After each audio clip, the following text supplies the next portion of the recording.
สวัสดีค่ะท่านผู้ฟังและท่านผู้ชมทุกท่านนะคะยินดีต้อนรับเข้าสู่รายการผู้ว่าพบประชาชนพ่อเมืองมีเรื่องเล่าค่ะในสัปดาห์นี้นะคะวันศุกร์ที่เราพบกัน27มีนาคม2569ค่ะสถานีวิทยุกระจายเสียงแห่งประเทศไทยจังหวัดลำปาง FM 97 MHz สถานีวิทยุกระจายเสียงแห่งประเทศไทยเพื่อการเรียนรู้และเตือนภัยภาคเหนือค่ะ AM 549 กิโลเฮิรตซ์ 8 นาฬิกาถึง 9 นาฬิกานะคะและสามารถฟังซ้ำได้อีกครั้งไปรีรันที่สถานีวิทยุอสมทลำปางค่ะ FM 99 MHz ในวันอาทิตย์ 8 นาฬิกา 30 นาทีนะคะช่วงเวลานี้ออนไลน์พร้อมกัน3เพจค่ะที่ Facebook ของสวทลำปางกรมประชาสัมพันธ์เพจของสำนักงานประชาสัมพันธ์จังหวัดลำปางและสวทเพื่อการเรียนรู้และเตือนภัยภาคเหนือนะคะภายใต้โครงการประชาสัมพันธ์สร้างการรับรู้การบริหารราชการแบบบูรณาการจังหวัดลำปางในปี 2569 โดยสำนักงานประชาสัมพันธ์จังหวัดลำปางผู้รับผิดชอบโครงการค่ะในสัปดาห์นี้ดิฉันกาญจนาฟูปิงดำเนินรายการนะคะเราอยู่กับผู้ร่วมรายการของเราซึ่งวันนี้จะมีทั้งหมด4ท่านด้วยกันค่ะทั้งท่านนายแพทย์สาธารณสุขจังหวัดลำปางท่านพลังงานจังหวัดลำปางรวมไปถึงท่านพาณิชย์จังหวัดลำปางและทีมงานจากสำนักงานวัฒนธรรมจังหวัดลำปางนะคะหลากหลายประเด็นด้วยกันที่จะได้มาพูดคุยกันให้กับท่านผู้ฟังท่านผู้ชมทางบ้านได้ติดตามในภารกิจของแต่ละหน่วยค่ะในสัปดาห์นี้ก็ต้องยอมรับว่าสถานการณ์เรื่องของฝุ่น PM 2.5 เรื่องของสถานการณ์ไฟป่าหมอกควันรวมไปถึงเรื่องของพลังงานก็ยังคงเป็นประเด็นใหญ่ที่เราติดตามกันอยู่นะคะดังนั้นแล้ววันนี้เราจะมาฟังรายละเอียดคำชี้แจงในข้อเท็จจริงต่างๆที่เกิดขึ้นรวมถึงความห่วงใยจากหน่วยงานที่เกี่ยวข้องร่วมกันค่ะขอเริ่มต้นสำหรับผู้ร่วมรายการท่านแรกของเราก่อนนะคะวันนี้จากทางสำนักงานสาธารณสุขจังหวัดลำปางต้อนรับท่านนายแพทย์สาธารณสุขจังหวัดลำปางของเราค่ะท่านนายแพทย์ทวีรัตน์ศรีกุลวงศ์ค่ะสวัสดีค่ะคุณหมอคะสวัสดีครับค่ะครับสวัสดีครับพี่น้องประชาชนชาวจังหวัดลำปางทุกท่านนะครับในช่วงนี้สถานการณ์ฝุ่นละอองขนาดเล็กไม่เกิน 2.5 ไมครอนนะครับหรือว่าที่เราเรียกกันทั่วไปว่า PM 2.5 นะครับก็กลับมาเป็นปัญหาแล้วก็เป็นประเด็นสำคัญที่ส่งผลกระทบต่อสุขภาพของประชาชนในหลายพื้นที่ของจังหวัดลำปางอีกครั้งหนึ่งนะครับหลังจากที่ดูเหมือนจะดีขึ้นมาช่วงหนึ่งนะครับใน 2-3 วันนี้ก็พบว่าเริ่มกลับมามีฝุ่น PM 2.5 เพิ่มขึ้นนะครับก็ปกติเนี่ยฝุ่น PM 2.5 เนี่ยเป็นฝุ่นขนาดเล็กนะครับแล้วก็มันจะมีการวัดของฝุ่น PM 2.5 นี้ต่างหากกับมีการวัดอีกแบบหนึ่งเขาเรียกว่าการวัดคุณภาพอากาศในภาพรวมอีกอันหนึ่งนะครับมี2อันนะครับทั้ง2อันนี้ก็มีความแตกต่างกันอยู่นิดนึงนะครับก็คือถ้าวัดแต่ PM 2.5 อย่างเดียวนี้ก็จะแบ่งเป็นระดับเหมือนกันนะครับแต่ว่าถ้าวัดคุณภาพอากาศโดยภาพรวมเนี่ยจะมีองค์ประกอบของส่วนประกอบของอากาศเนี่ยประกอบไปด้วยธาตุหรือว่าฝุ่นเนี่ยรวมกันนี้6ชนิดนะครับ6ชนิดก็จะมีเรื่องของเขาเรียกฝุ่น PM 10นะฮะหรือว่าหิมะดำนะถ้าเคยได้ยินไหมที่ว่าตื่นเช้ามาแล้วก็มีฝุ่นสีดำเต็มนะฮะตามกระจกตามหลังคาอย่างเงี้ยนะครับนะด้วยนะครับแล้วก็มีเรื่องของการวัดพวกเขาเรียกสารคาร์บอนมอนอกไซด์ซึ่งมันเป็นสารเสียที่ออกมาจากท่อไอเสียอีกชนิดหนึ่งด้วยนะครับแล้วก็ยังวัดเขาเรียกว่าฝนกรดด้วยนะครับนะเป็นพวกสารที่เป็นกรดที่อยู่ในอากาศนะครับกรดไนตรัสกรดซัลฟูริกอะไรพวกนั้นด้วยรวมกันเป็น6ชนิดแต่ว่าการวัด PM 2.5 กับการวัดคุณภาพอากาศโดยภาพรวมเนี่ยเขาก็จะเอามาทำเป็นสีให้พวกเราเข้าใจนะครับนะถ้าอากาศสีดีเนี่ยก็จะออกเป็นแบบสีน้ำเงินนะครับต่อมาก็ถ้าเริ่มมีปนเปื้อนมาบ้างเล็กน้อยก็จะเป็นเขียวละครับแต่ระดับขึ้นมาอีกนิดนึงใช่ต่อมาก็จะมาเป็นเหลืองแล้วก็มาเป็นส้มนะ ส้มแล้วก็มาเป็นแดงละแดงแล้วก็หนักสุดนี้มีม่วงด้วยโอ้ค่ะม่วงเมื่อก่อนจะได้ยินถึงแค่ประมาณแดงตอนนี้มาม่วงแล้วนะคะก็เทียบกันกับในช่วงสัปดาห์นี้ก็คือจะเจอกันสีส้มสีแดงสลับกันไปใช่ครับนะคะประมาณนี้ครับก็อากาศเนี่ยก็มันก็จะมีแบ่งครับมีแบ่งถ้าเป็นสีเฉพาะ PM 2วันนี้เราคงมาเน้นตัว PM 2.5 ก่อนนะครับได้ค่ะ PM 2.5 นี่เราที่ 37.5 นะครับนะถ้าไม่เกิน 37.5 เนี่ยก็จะเป็นเขียวกับน้ำเงินครับถ้าเกิน 37.5 ขึ้นไปนี่ก็จะเป็นเหลืองส้มละนะครับนะแต่ถ้าเมื่อไหร่เกิน 75 นี้จะเป็นสีแดงแล้วนะครับนะสีแดงถ้าเกิน 75 นะครับเหมือนกับค่ามาตรฐานเนาะอย่าให้เกินนี้ใช่อย่าให้เกินนี้ก็จะเริ่มเปลี่ยนสีละเริ่มมีผลกระทบละแต่ถ้าเมื่อไหร่เป็นแบบเกิน100ขึ้นไปอย่างเงี้ยนะครับนะอันนี้ก็จะเริ่มเปลี่ยนออกเป็นสีม่วงละนะครับอันนี้ค่อนข้างหนักเลยทีเดียวอันนี้ค่อนข้างหนักเลยครับก็ช่วงนี้ใน 2-3 วันนี้นะครับนะฮะ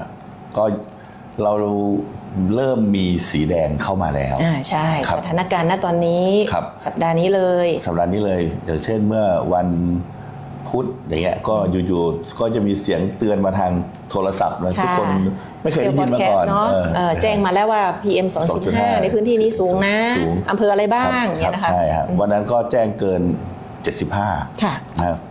บางเครื่องก็79บางเครื่องก็80นิดๆนะก็จะประมาณนั้นอันนี้ก็ตั้งแต่วันพุธนะฮะวันพฤหัสแล้วก็วันศุกร์แล้วก็น่าจะต่อไปจนถึงอีกสัปดาห์หนึ่งนะครับน่าจะอยู่จนถึงวันที่ประมาณต้นเดือนเมษายนนิดๆนะครับต้นเดือนเมษายนนิดๆก็น่าจะยังหนักอยู่นะครับแล้วด้วยเขาเรียกว่าภูมิศาสตร์ของลำปางหรือว่าของภาคเหนือเนี่ยนะครับจะเป็นแอ่งเขาเรียกว่าเป็นแอ่งที่เป็นแอ่งกระทะที่ทำให้อากาศมันยังวนอยู่ที่เดิมยังอยู่ที่เดิมยังไม่ได้ระบายไปไหนไม่ได้มีการกระจายต่อให้เขาเรียกว่าจุดที่เป็นเกิดความร้อนหรือจุดที่ทำให้เกิด PM 2.5 นี่มันหมดไปแล้วแต่ว่าตัวฝุ่นเนี่ยต้องใช้เวลาอีก 3-5 วันถึงจะหมดไปค่ะครับดังนั้นก็แสดงว่าปัจจัยที่มาเกี่ยวข้องกับสภาพอากาศในช่วงนี้เนี่ยไม่ได้มาจากเฉพาะเรื่องของการเผาเท่านั้นแต่ว่าปัจจัยแวดล้อมเรื่องของสภาพอากาศเข้ามาด้วยเนาะกับอากาศปิดนะคะในช่วงนี้อากาศปิดครับลมสงบลมไม่ยอมพัดฝุ่นออกไปนะครับครับอันนี้ก็จะเป็นอาจจะมีพื้นที่หลายๆส่วนนะฮะของภาคเหนือที่มีจุดแดงเพิ่มขึ้นนะครับแล้วก็มีควันเพิ่มมากขึ้นนะครับทำให้เรามีค่า PM 2.5 อยู่ในเกณฑ์เกิน75นะครับหลายพื้นที่นะครับก็คือสีแดงแล้วก็พวกนี้ก็จะมีเขาเรียกว่ามีอันตรายต่อผู้ป่วยนะครับตอนนี้ผู้ป่วยเราเนี่ยก็มันจะมีว่าตัวผู้ป่วยเนี่ยมีพื้นฐานความเจ็บป่วยเป็นอย่างไรด้วยนะครับนะค่ะแสดงอาการไม่เหมือนกันเนาะแสดงอาการไม่เหมือนกันหรือว่าทนต่อ PM 2.5 ได้ไม่เท่ากันใช่ค่ะใช่ค่ะถ้าเป็นประชาชนโดยทั่วไปนะครับก็จะมีคำแนะนำว่าถ้าเป็นสีเหลืองสีส้มเนี่ยก็จะเริ่มให้ใส่แมสละนะครับนะแต่ว่าถ้าจะเป็นสีแดงพวกนี้เราก็จะเน้นแมสที่มันแบบป้องกันมีประสิทธิภาพสูงหน่อยเนาะสูงขึ้นไปนะพวก N95 หรือเป็นแมสที่มันมีแผ่นกรองหลายๆชั้นใส่แล้วกระชับกับตรงใบหน้านะครับถ้าเป็นแบบสีม่วงสีอะไรเนี่ยเราก็จะแนะนำว่าไม่ควรออกที่โล่งนะครับไม่ไปทำงานกลางแจ้งประมาณนี้ครับอันนี้คือบุคคลทั่วไปแต่ว่าถ้าเป็นบุคคลที่มีความเปราะบางมากกว่านั้นนะครับจะเช่นนะครับเด็กอ่อนนะครับหญิงตั้งครรภ์หรือว่าผู้สูงอายุนะครับพวกนี้ก็จะมาตรการเหล่านั้นก็จะเร็วขึ้นอีกนิดนึงนะครับนะอย่างเช่นแทนที่จะรอให้ถึง75ที่ว่าเป็นสีแดงเนี่ยก็ถ้าเป็นใบเปราะบางก็ประมาณแค่เป็นสีเหลืองสีส้มเนี่ยก็ควรจะใส่แมสละนะครับนะถ้าไม่ต้องรอให้ม่วงสีแดงนี่ก็ไม่ควรจะให้ออกไปในที่โล่งหรือว่ามีที่ควันละนะครับถ้าเป็นเด็กเป็นหญิงตั้งครรภ์หรือเป็นคนแก่ครับพวกนี้จะมีผลครับ ผลกระทบโดยเฉพาะเรื่องของกลุ่มเสี่ยงเราก็ค่อนข้างเป็นห่วงนะ ครั คะ บ จะเห็นได้ว่าเวลากราฟหรือว่าข้อมูลที่ทางสำนักงานสาธารณสุขจังหวัดลำปางมีมาเสนอให้กับพี่น้องประชาชนรวบรวมข้อมูลมาฝากกันในทุกๆวันเนี่ยรายการของทางสวทเราก็สรุปให้ฟังทุกเช้าเลยเหมือนกันนะคะ ครับผม ก็จะมีชุดข้อมูลให้เราได้ สะท้อนให้เห็นว่าวันนี้เราต้องดูแลสุขภาพอย่างไรบ้าง ใช่ ตามลักษณะของสีของอากาศในแต่ละวัน ครับ แบบนี้นะคะ อันนี้เป็นแนวทางที่เราอยากจะฝึกให้ทางอสม ค่ะ นะครับได้ไปเล่าให้กับประชาชนที่อสมดูแลหลังคาเรือนที่เขาดูแลกันอยู่นะครับอสมเราเฉลี่ยก็จะดูแลประชาชนอยู่อสมหนึ่งท่านเนี่ย ค่ะ จะดูแลหลังคาเรือนอยู่วัน15หลังคาเรือน นะครับ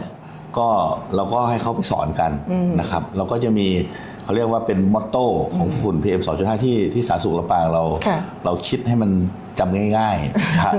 ปีนี้เราก็คิดว่าอย่างนี้ฮะเวลาเราไปสอนอสมอันที่หนึ่งเลยเริ่มต้นว่าเขาเรียกตั้งเวลาหนึ่งตั้งเวลาสองหาค่าฝุ่นสามลุ้นระดับสีว่าเป็นสีไหนนะอันที่สี่นี่ก็คือมีแนวทางอันที่ห้าไม่สร้างฝุ่นเพิ่มมันจะคล้องจองกันฮะตั้งเวลาหาค่าฝุ่นลุ้นระดับสีมีแนวทางไม่สร้างฝุ่นเพิ่มครับอันแรกก่อนก็ทำไมต้องตั้งเวลาคือเราอยากจะบอกว่าจริงๆเนี่ยค่าฝุ่นมันมีค่าน้ำบัตรนั้นกับค่าที่เป็นค่าเฉลี่ยของค่าฝุ่น24ชั่วโมงที่ผ่านมานะครับตอนนี้เวลาเราไปเซิร์ชในอินเทอร์เน็ตหรือว่าไปเซิร์ชในสื่อต่างๆมันบางทีเราก็ไม่แน่ใจว่าเป็นค่าไหนแต่ว่าถ้าอยากให้ดีก็ไอ้ที่เขาเฉลี่ย24ชั่วโมงเนี่ยเขาจะเปลี่ยนค่าตอน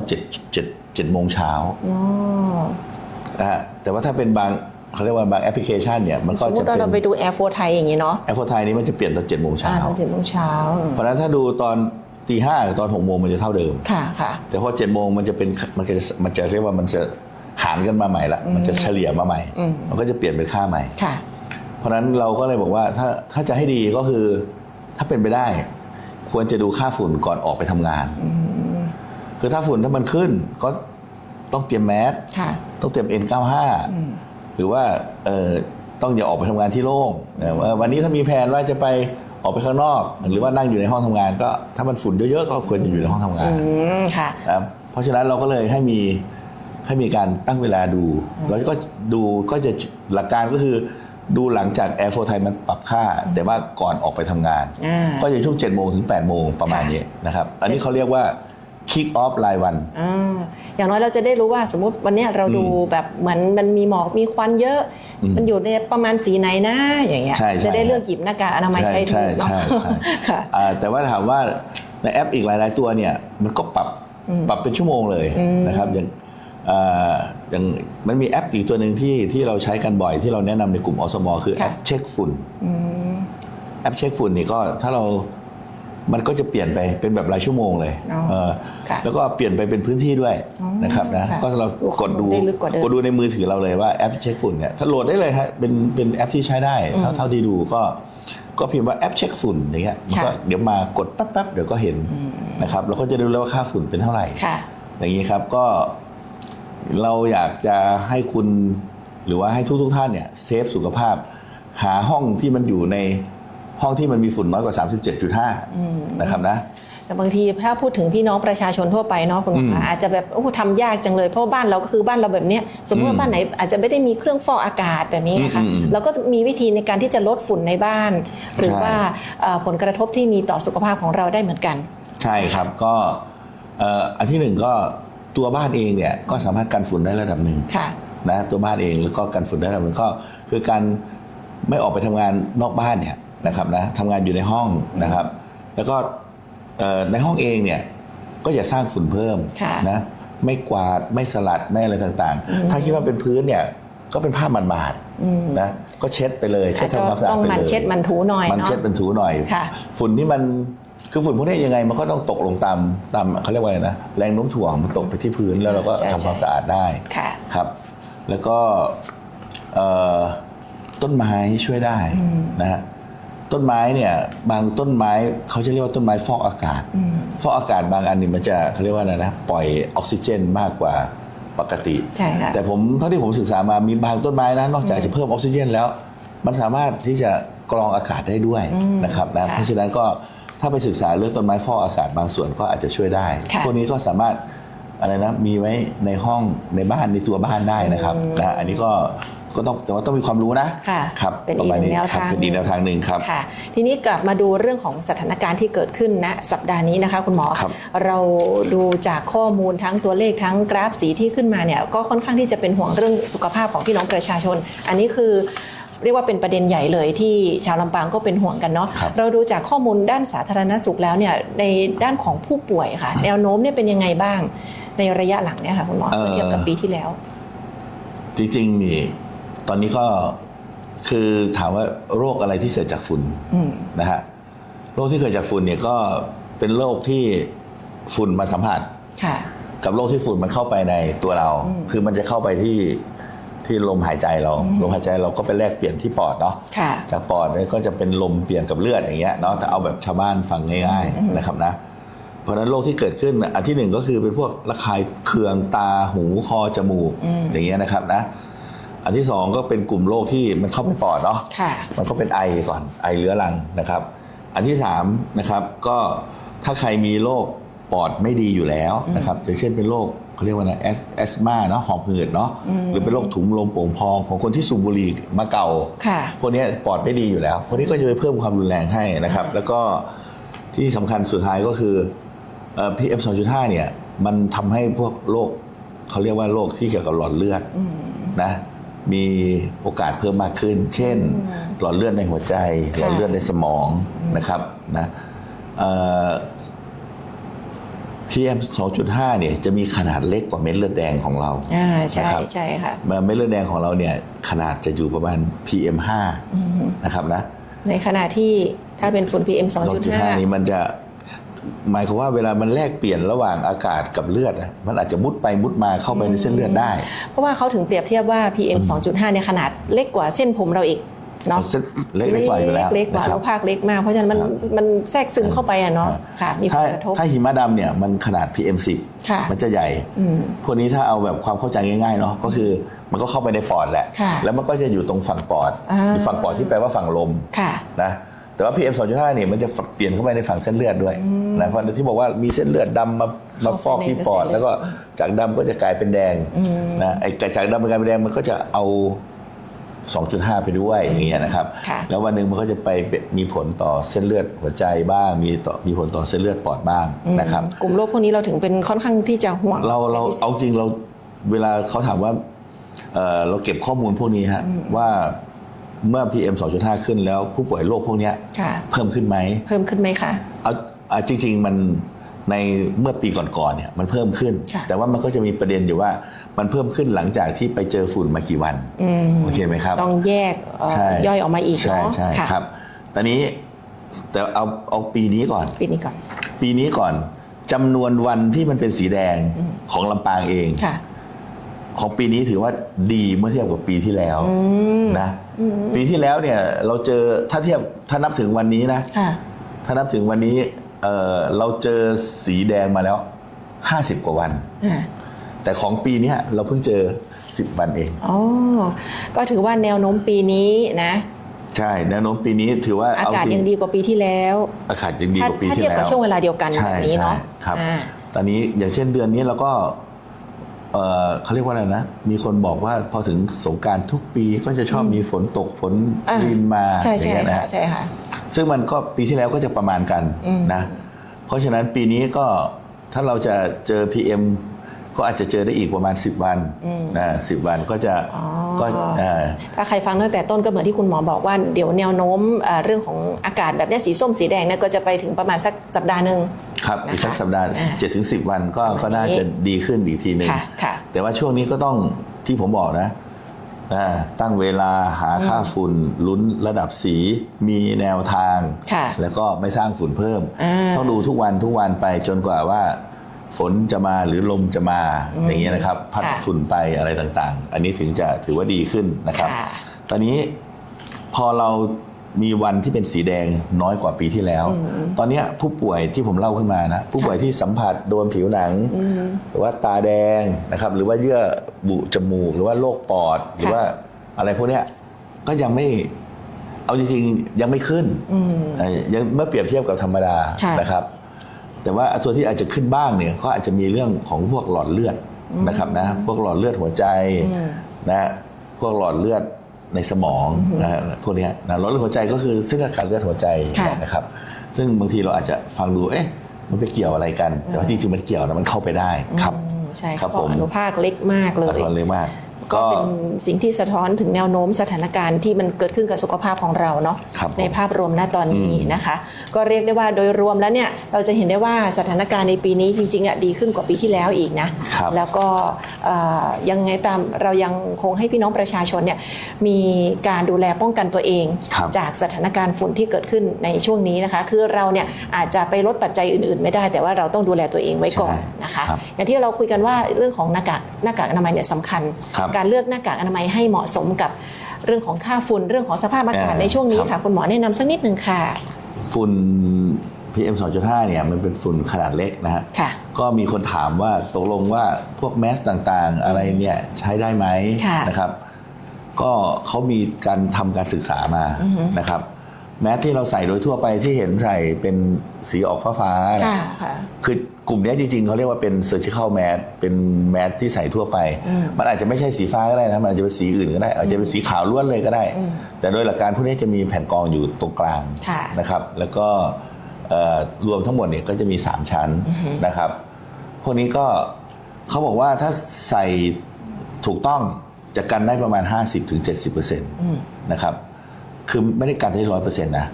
ะครับเพราะว่ามันจะมีรูรั่วด้านข้างมีรูรั่วตรงจมูก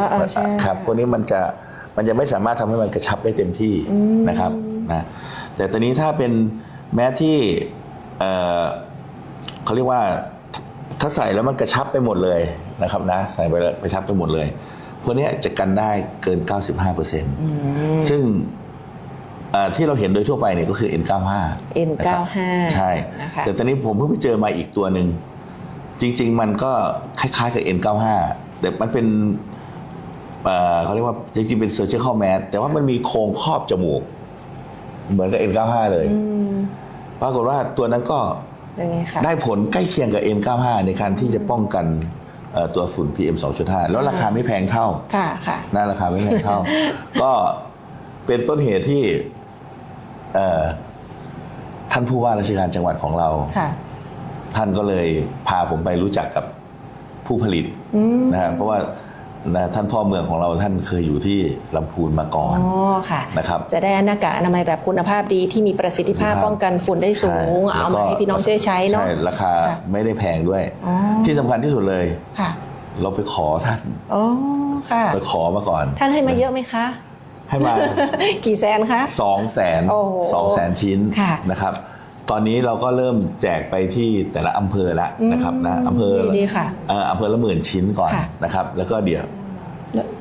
เราก็ฝากไปที่เรากาชาติอีก 20,000 เพราะเขาจะมีข้อมูลมีกลุ่มเป้าหมายอยู่เนาะใช่ครับแล้วก็เดี๋ยววันที่3นี่ก็จะแจกออกไปแจกซ้ำออกไปอีกนิดนึงนะครับก็มันก็จะครอบได้มากขึ้นดีขึ้นนะครับถ้าใครจะใส่แมสธรรมดาแล้วก็ถ้าต้องการหวังผลสูงๆสมัยก่อนเขาเอาพลาสเตอร์รุ่นอะไรนะ อีกรุ่นหนึ่งมาติดขอบอย่างนั้นก็อาจจะทำให้เปอร์เซ็นต์เพิ่มมากขึ้นจาก 50-70% อาจจะเพิ่มเป็น 80-90% เนี่ยก็ได้ครับแล้วก็มันจะมีเรื่องของไส้กรองข้างในด้วยนะกระดาษกรองข้างในเพราะว่าแต่ก่อนเรามี3ชั้นตอนหลังก็มี4ชั้นค่ะใช่ล่าสุดผมเห็นมี5ชั้นด้วยนะครับนะแต่ว่าจริงๆอาจารย์บอกว่าตรงกระดาษกรองเนี่ยมันก็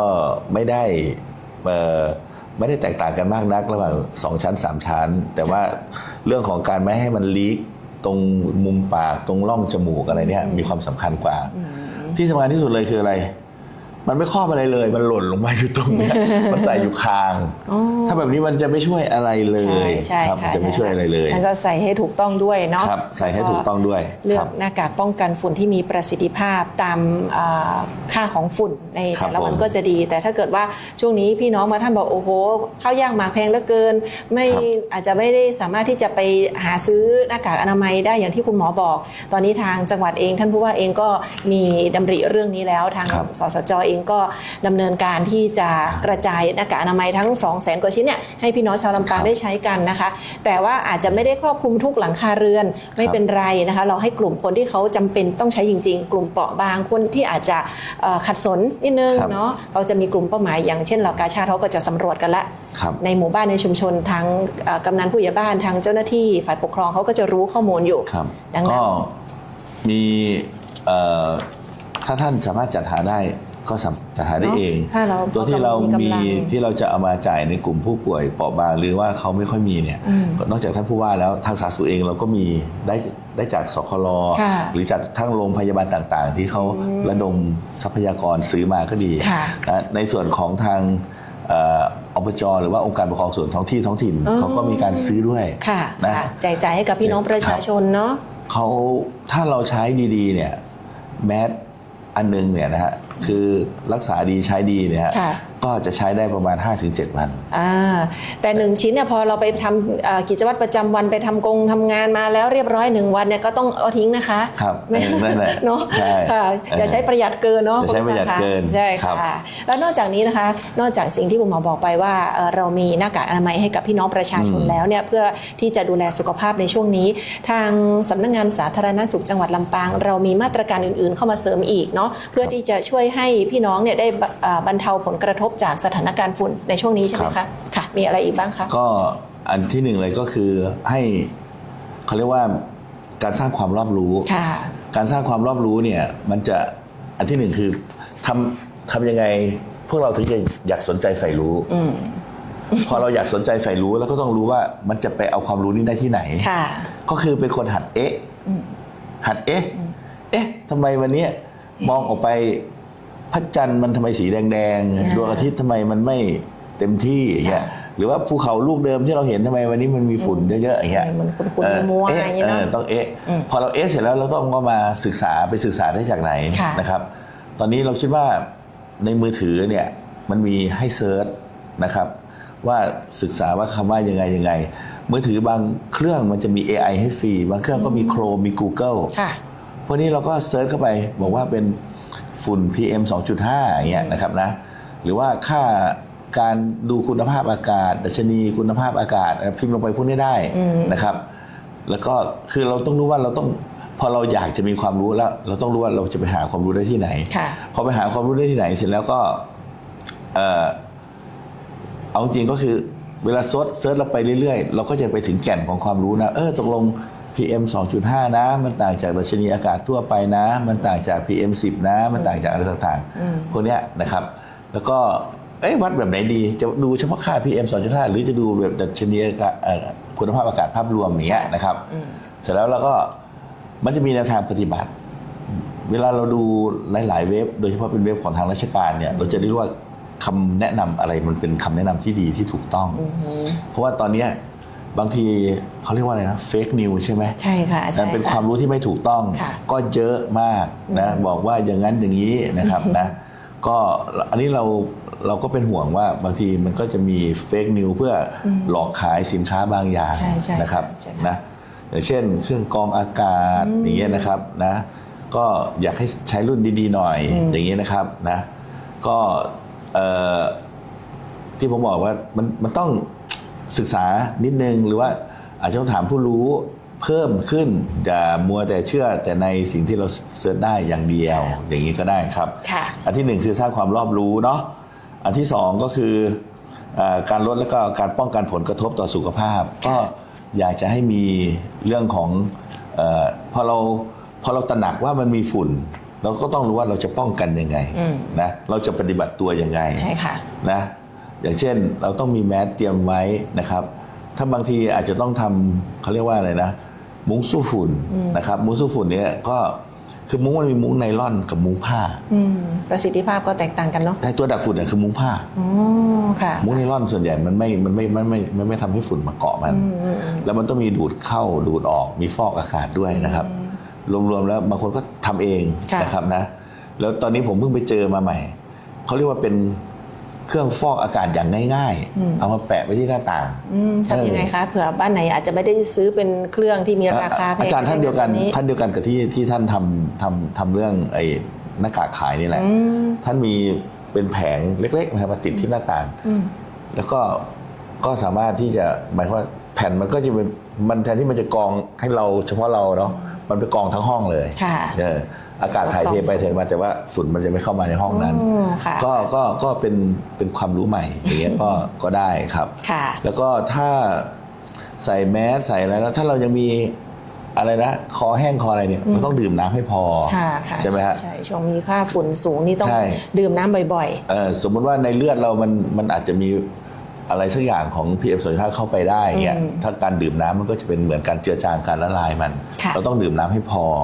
ครับแล้วก็อีกอันนึงก็คืออาจจะต้องมีว่าเมื่อไหร่ต้องไปพบแพทย์เข้าใจเนาะคืออย่าคิดว่ามันไม่มีสาเหตุนะเด็กบางคนเนี่ยเลือดกำเดาไหลอยู่ในศูนย์เด็กอย่างเงี้ย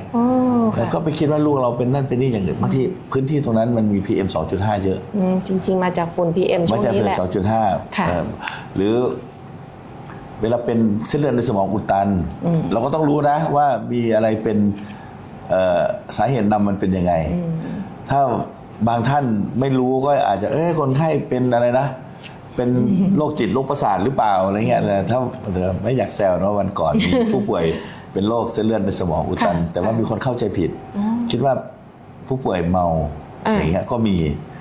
อันนี้ก็ต้องมีพื้นฐานความรู้ครับใช่ค่ะเพราะฉะนั้นทางสาธารณสุขเราเองก็เตรียมความพร้อมไปแล้วนะทั้งบุคลากรการแพทย์ยาเวชภัณฑ์อุปกรณ์ต่างๆมีแม้กระทั่งล่าสุดเราเปิดคลินิกมลพิษออนไลน์ด้วยใช่ไหมใช่ครับตอนนี้เรามี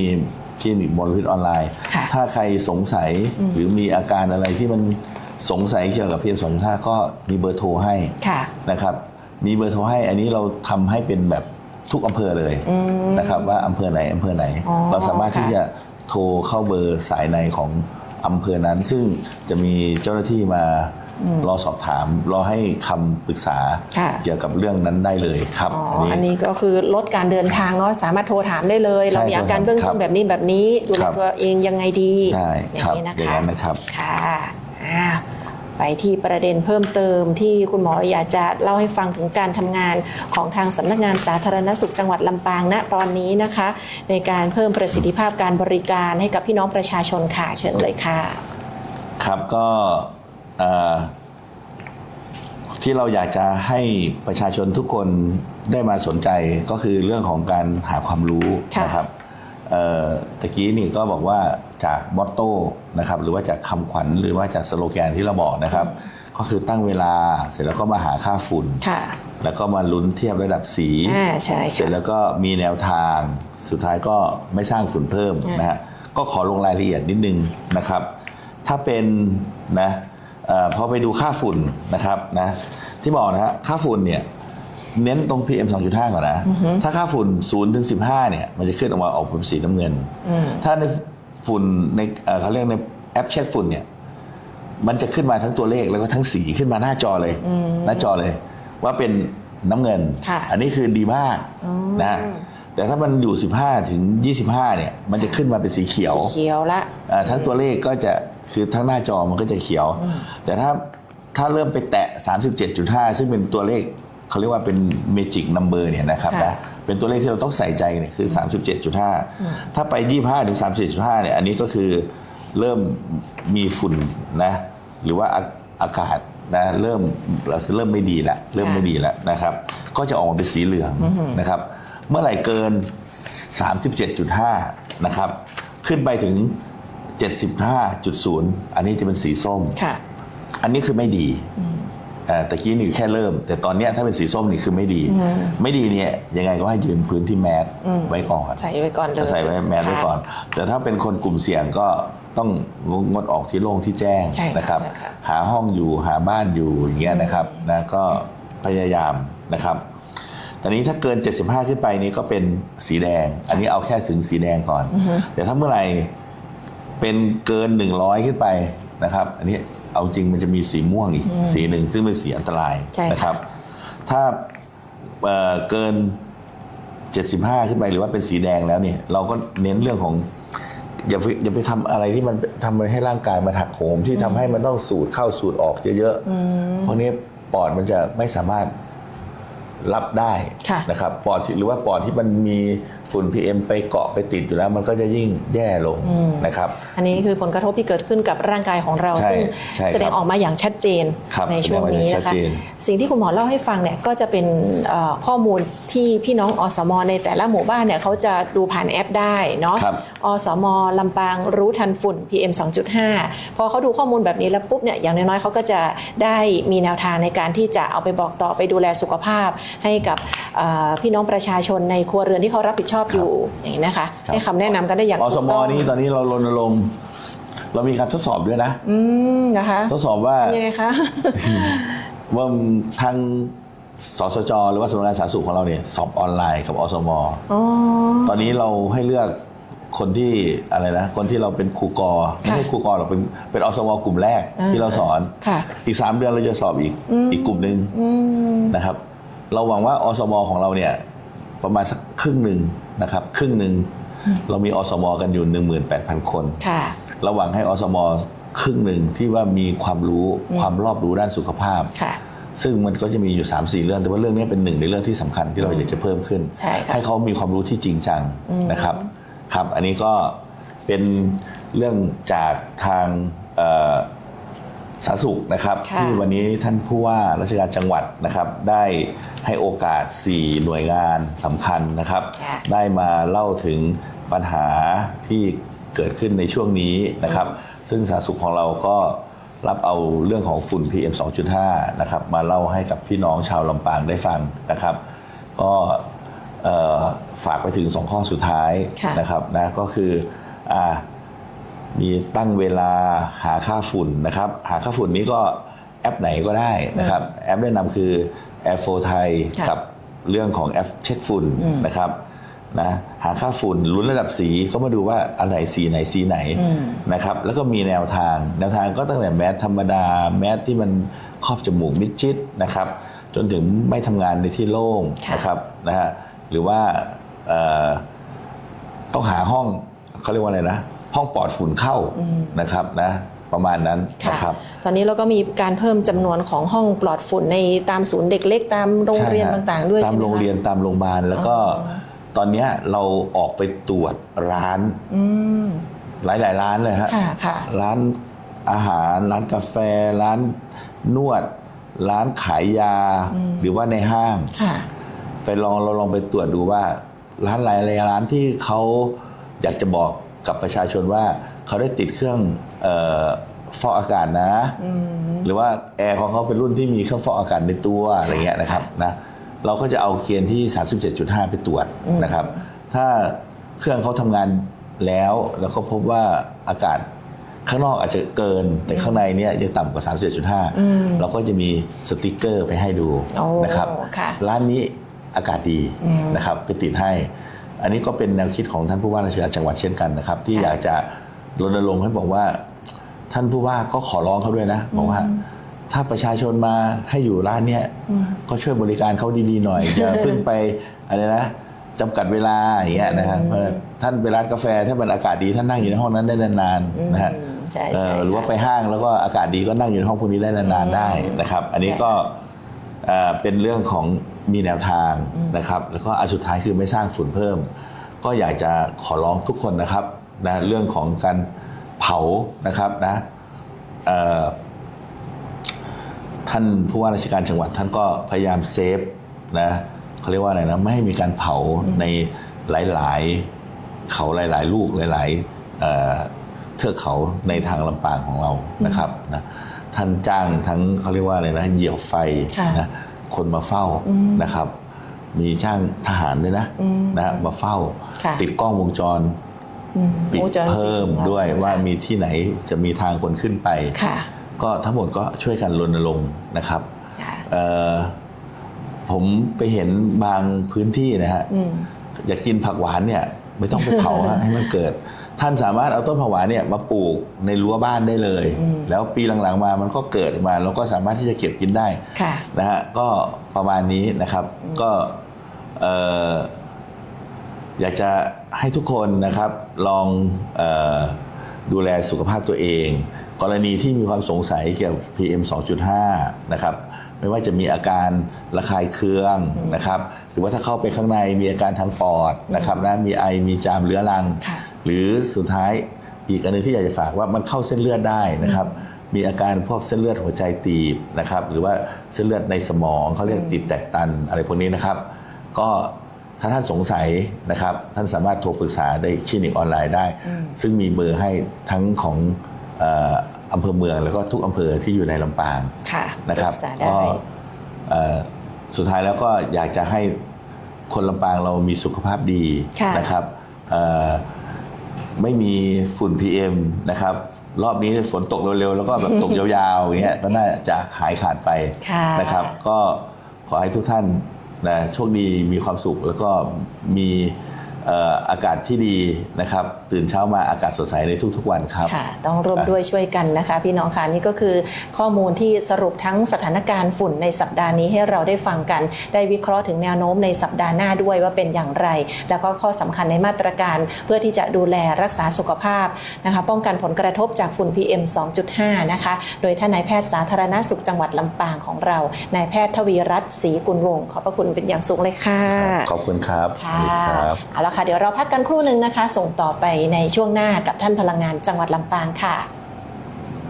รวมมือมาประหยัดกันน้ำมันที่มีก็จะพอใช้ช่วยกันเพื่อประหยัดไฟ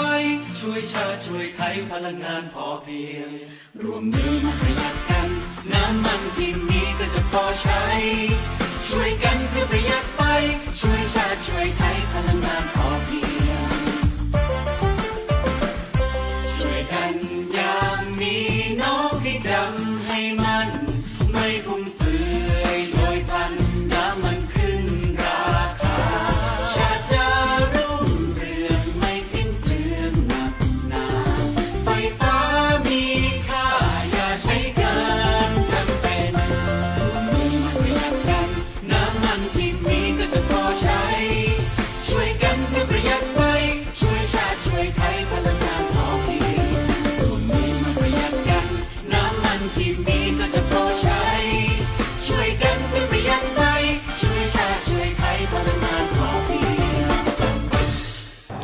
กลับมาเข้าสู่เบรกที่2ของรายการนะคะเราพูดคุยกับท่านพลังงานจังหวัดลำปางค่ะช่วงนี้มาเยือนรายการของเราบ่อยหน่อยนะคะ คุยกันกับท่านบัณฑิตตั้งโพคานนท์พลังงานจังหวัดลำปางค่ะสวัสดีค่ะค่ะเอาละค่ะสัปดาห์นี้นะคะก็เป็นช่วงที่สถานการณ์มีแบบจุดพีคเกิดขึ้นหลายรอบนะคะโดยเฉพาะเรื่องของราคาน้ำมันนั่นแหละนะคะดังนั้นแล้วท่านพลังงานจังหวัดลำปางมาร่วมรายการวันนี้สรุปสถานการณ์ล่าสุดให้พวกเราได้ฟังกันสักนิดนึงข้อเท็จจริงที่เกิดขึ้นค่ะข้อที่จริงที่เกิดขึ้นนะวันนี้ก็เรื่องเอาเป็น2เรื่องนะเรื่องปริมาณนะครับก็ยังยืนยันว่าเรื่องปริมาณการจัดหาน้ำมันดิบเนี่ยเราไม่มีปัญหาเรายังหาน้ำมันดิบจากแหล่งอื่นมาได้ตลอดนะครับเพราะฉะนั้นเนี่ยไม่ต้องกังวลเรื่องปริมาณน้ำมันสำรองนะเราโชคดีกว่าอีกหลายประเทศที่เริ่มมาตรการที่เข้มข้นมากขึ้นนะครับเรายังจัดหาน้ำมันดิบได้อยู่นะครับเรื่อยๆนะครับแต่ประเด็นสำคัญของเราตอนนี้ก็คือเรื่องราคาอย่างที่บอกต่อให้เราจัดหามาได้เนี่ยแต่ว่าดีมานด์มันเยอะกว่าซัพพลายของโลกนี้นะมันก็ต้องแย่งกันนะเพราะฉะนั้นราคามันก็เลยดีขึ้นไปสูงพอดีขึ้นไปสูงปุ๊บเนี่ยมันก็ส่งผลกระทบอยู่แล้วล่ะผมเองก็ล่าสุดเมื่อวันก่อนที่ปรับขึ้น6 บาทรวดเดียวนะหลายคนหลับไปแล้วตื่นขึ้นมาก็ตกใจผมเองก็ตกใจผมเองก็ไม่ได้คิดว่ามันจะขึ้นทีเดียวรวดเดียวนะครับผมเองก็ทราบพร้อมพวกท่านนั่นแหละความเป็นจริงนะวันนั้นนะครับก็ผมเองก็เติมน้ำมันเหมือนพวกท่านก็ใจก็ไม่ได้ใหญ่ขึ้นนะครับแต่ถ้าเรามองกลไกของตลาดของโลกเนี่ยน้ำมันปรับตัวในตลาดโลกขึ้นไปสูงมากนะครับมันสูงมากแม้กระทั่งบอกว่ามีช่วงที่มันลดลงมาหน่อยนึงย่อลงมาหน่อยนึงแต่ว่าราคาน้ำมันในประเทศเราที่ผ่านมาเราขายถูกเพราะว่าเราตรึงราคาไว้โดยใช้เงินเรามีกองทุนเนาะใช่เราขายถูกกว่า ทางฝั่งมาเลเซียไม่น่าเชื่อนะครับมาเลเซียเขามีแหล่งน้ำมันของตัวเองนะแต่ที่ผ่านมาเราอยู่ดีเราขายถูกกับเขาซึ่งไม่เคยมีมาก่อนนะครับมาเลเซียก็ปรับขึ้นไป7 บาทนะก่อนหน้านี้ปรับขึ้นไป7 บาทคือณวันนี้เนี่ยด้วยความไม่สมดุลเนี่ยการที่เราจะยัดกองทุนเข้าไปเรื่อยๆเนี่ยมันก็ไม่ไหวเพราะกองทุนสถานะกองทุนแบกต่อไปเนี่ยล้มแน่ครับงั้นมันก็ต้องหาช่องการที่ปรับขึ้นณวันนี้ก็เป็นเรื่องลำบากใจไม่มีใครอยากให้มันเกิดขึ้นเนาะแต่เราไม่ได้ขึ้นราคานะคือไม่ใช่หมายความเราขึ้นราคาน้ำมันนะไม่ได้อยู่ดีมาจากราคาเดิมมาขายแพงเพียงแต่ว่าเราเอาลดการชดเชยจากเงินกองทุนเพื่อของกองทุนน้ำมันเชื้อเพลิงแต่ในความรู้สึกของผู้บริโภคบางทีเห็นขึ้นแบบนี้เราก็รู้ว่าขึ้นอีกแล้วน้ำมันขึ้นอีกแล้วความเป็นจริงคือไม่ได้ขึ้นเรากดราคาน้ำมันไว้ต่ำกว่าความเป็นจริงที่ผ่านมาด้วยเงินกองทุนนะครับต้องทำความเข้าใจตรงนี้นะครับคือเราไม่ได้ขึ้นราคาเองแต่เราแค่ลดการชดเชยเงินกองทุนเพราะว่าก่อนหน้านี้กองทุนชดเชยไปเกือบ30 บาทนะต่อลิตรนั่นแปลว่าอะไรแปลว่าราคาน้ำมันเนี่ยก่อนหน้านี้ประมาณ31 บาทเนี่ยเขาบวกเพิ่มเข้าไปอีก30 บาทก็60 บาทอันนี้เราแค่ลดการชดเชยลงเราก็ยังชดเชยณวันนี้เราก็ยังชดเชยอยู่นะครับราคาน้ำมันตลาดโลกลงก็จริงโอเคราคาลงแต่ว่าณวันที่ผ่านมาเนี่ยเราจึงชดเชยอยู่ที่เกือบ20 บาทต่อลิตรก็แปลว่าเราไม่ได้ขึ้นย้ำอีกที แต่ว่าเราลดการชดเชยราคาน้ำมันลงนะครับเพราะฉะนั้นมันก็เลยมีสถานการณ์ที่โอเคดีขึ้นไปเพื่อทั้งนี้ทั้งนั้นก็เพื่อให้มันเกิดความสมดุลประเทศเพื่อนบ้านถูกกว่าเยอะๆมันก็จะเกิดปัญหาว่าเกิดข้อสงสัยว่ามีการแอบเอาไปขายต่างประเทศหรือเปล่าซึ่งที่ผ่านมาก็เราก็เจอภาวะน้ำมันขาดแคลนนะพวกเราพยายามตามหานะว่าจริงๆแล้วมันอยู่ตรงไหนบ้างการกักตุนเกิดขึ้นจริงหรือเปล่ามันก็มีข้อสงสัยอันนี้ก็เป็นเรื่องจริงนะครับที่เราก็สงสัยแล้วก็ร่วมกับหลายหน่วยทั้งตำรวจทั้ง DSI ในการสืบสวนนะครับก็ยังในพื้นที่ลำปางเองก็ยืนยันว่ายังไม่ได้พบเพราะว่าตั้งแต่วันที่3 มีนาเราก็ออกตรวจตลอดทุกที่นะครับเรายังไม่พบเรื่องของการกักตุนน้ำมันแต่ว่ามันด้วยความที่ว่าโลจิสติกหรือซัพพลายทั้งหลายเนี่ยมันมีช่วงที่มันมีปัญหาอยู่คอลแลปไปเยอะแต่ก็ยังคิดอยู่ว่าน้ำมันก็ยังมีส่วนหนึ่งที่ถูกกักตุนและหายก็ยังควานหาไปทั่วประเทศอยู่นะครับก็ยังทำอยู่อันนี้ก็ไม่ได้เป็นสิ่งที่เราไม่ได้ปฏิเสธหรือยอมรับแต่ว่าก็ยังดำเนินการแล้วก็ตามหาอยู่นะครับค่ะอันนี้ก็เป็นสถานการณ์แล้วก็ข้อมูลข้อเท็จจริงที่เกิดขึ้นให้เราได้เห็นถึงว่าเหตุผลนั้นเป็นอย่างไรเนาะเข้าใจได้กับสถานการณ์ที่มันเกิดขึ้นเพราะว่าผลกระทบมันไม่ได้เกิดขึ้นเฉพาะเราเท่านั้นแต่ว่าเป็นแบบนี้ทั่วโลกเลยตามกลไกที่มันเกิดขึ้นนะคะต้องเป็นสภาพที่ทุกคนต้องยอมรับนะคะตอนนี้นะก็อาจจะต้องใช่ก็ต้องยอมส่วนหนึ่งก็ต้องจำเป็นก็ต้องยอมรับผมเองก็เติมท่านก็ต้องเติมราคาก็ต้องเติมรถส่วนตัวของเราก็ต้องเติมเนาะเราก็ไม่ได้อยากให้มันเป็นอย่างนี้แล้วก็หนักใจจริงๆแล้วทางกวนที่เป็นคนปรับลดกองเงินกองทุนในการส่งเสริมเนี่ยเขาเองก็หนักใจว่าแบบมันก็จะผลกระทบมากเลยแต่ในภาพรวมๆเนี่ยมันก็ยังมีส่วนอื่นที่จะช่วยบรรเทาได้เช่นภาษีสัมปทานมิตรซึ่งรัฐบาลเองก็ต้องไปดูต่อว่ารัฐบาลจะสามารถปรับลดภาษีสัมปทานมิตรของน้ำมันได้เท่าไหร่ทุกวันนี้ภาษีสัมปทานมิตรเองก็เก็บเกือบ7 บาทนะ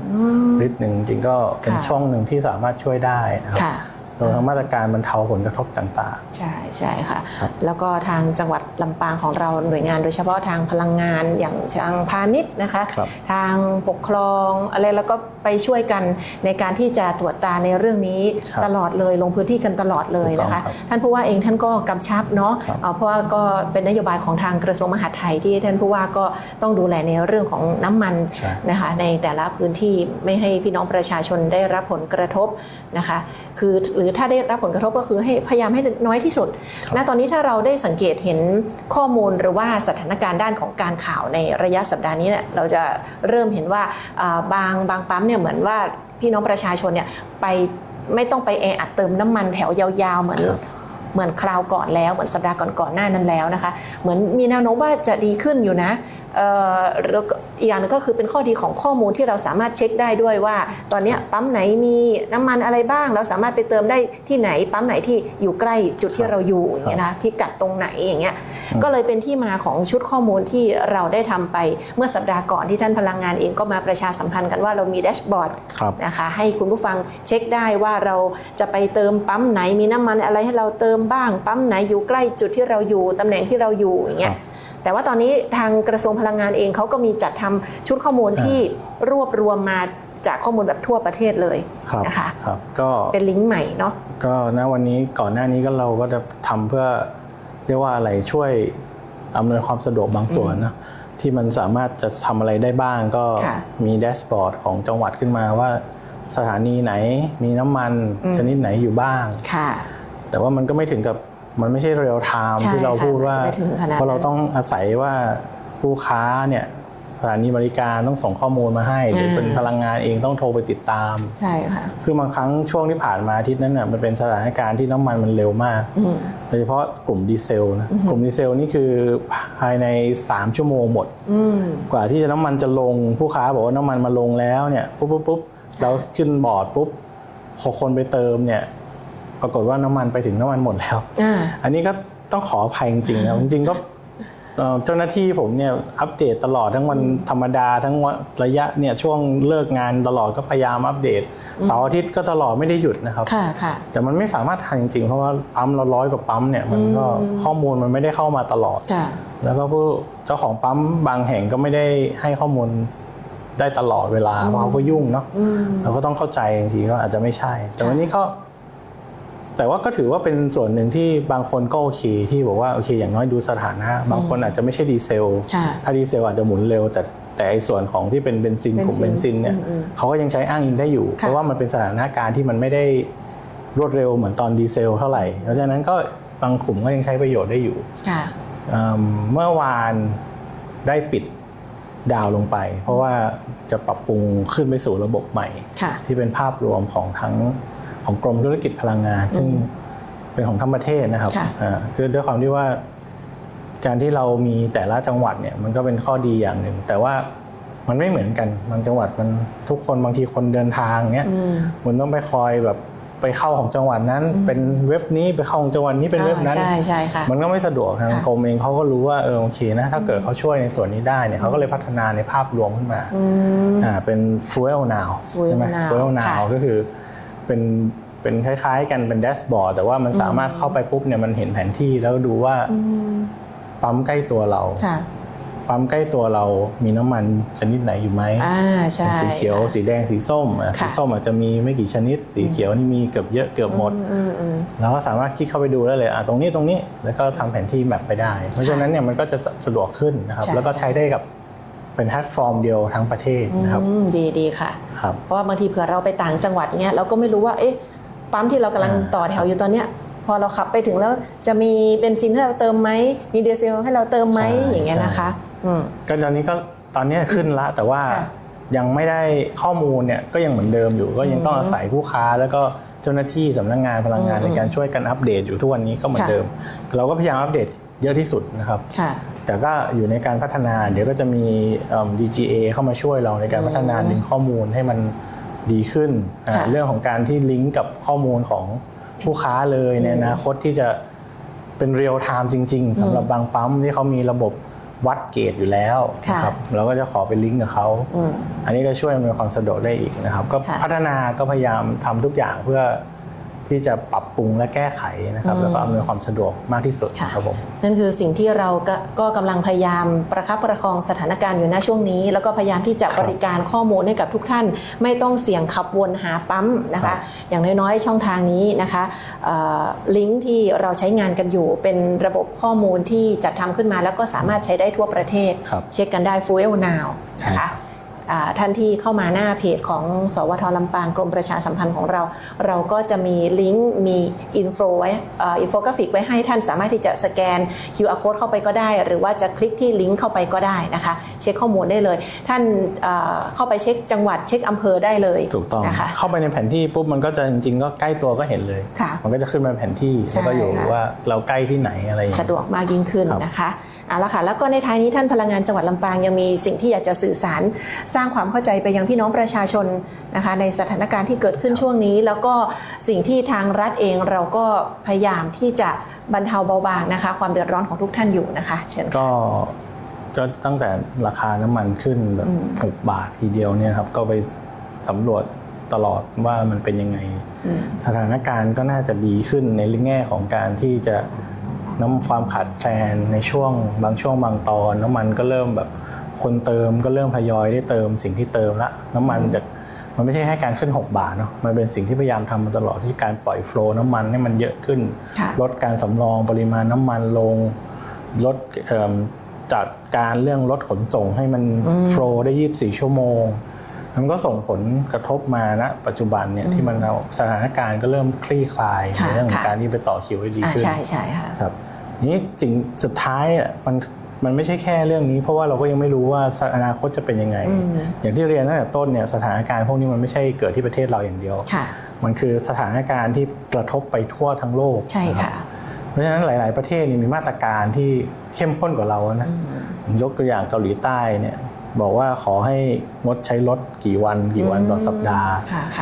สถานการณ์หลายๆประเทศนี้หนักกว่าเราจริงเพราะฉะนั้นเนี่ยณวันนี้เราก็อยากจะรณรงค์นะครับเรื่องการช่วยกันในการประหยัดในการที่จะหยุดใช้บางสิ่งที่ไม่จำเป็นถูกต้องท่านก็อาจจะดูว่าโอเคนะวางแผนเรื่องของการเดินทางให้มากขึ้นนะครับอันไหนที่มันไม่จำเป็นเราจะตัดทิ้งหรือไปด้วยกันได้ไหมช่องนี้นะครับการขับรถวนไปหลายๆที่อะไรเงี้ยอาจจะพยายามลดลงท่านก็ช่วยนะครับเรื่องของการซ่อมบำรุงดูแลรักษาเปลี่ยนน้ำมันเครื่องต่างๆเนี่ยก็เป็นสิ่งหนึ่งที่จะช่วยเรื่องการประหยัดนะครับงั้นเราพยายามที่จะทำทุกอย่างนะครับเพราะว่าความไม่แน่นอนยังมีสูงก็ต้องช่วยกันนะครับเรื่องของการประหยัดพลังงานครับผมวันก่อนนี้เห็นมีการอบรมลดใช้พลังงานภาครัฐด้วยใช่ไหมคะแต่ละหน่วยต้องมีเป้าหมายสักเท่าไหร่คะกี่เปอร์เซ็นต์นะคะจริงราชการก็นำมาล่องมาแล้วครับของรัฐบาลเองก็มีแคมเปญเรื่องของการประหยัดพลัสหรืออะไรก็ตามเนี่ยเป็นการลดใช้นะครับก็มีมาตรการออกมาต่างๆนะครับสำหรับเรื่องของการลดใช้พลังงานในภาครัฐที่ผ่านมาเนี่ยเราจะต้องลดการใช้จากค่ามาตรฐานลงเนี่ย120%ค่ะเรามีค่ามาตรฐานอยู่เราต้องทำให้มันลดลงไม่ถึงค่ามาตรฐานที่ควรเป็นเนี่ย 20%ค่ะแปลว่าเราใช้พลังงานได้เต็มที่แค่ 80% จากที่ควรจะเป็น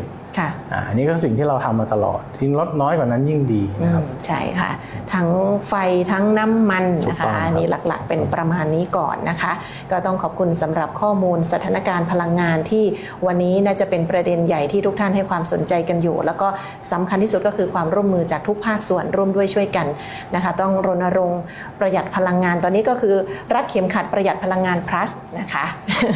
ขอบคุณมากๆเลยค่ะกับท่านพลังงานจังหวัดลำปางของเราท่านบัณฑิตตั้งโพคานนท์ค่ะขอบพระคุณค่ะท่านค่ะขอบคุณครับ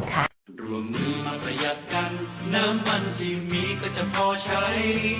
ช่วยกันเพื่อประหยัดไฟช่วยชาติช่วยไทยพลังงานพอเพียง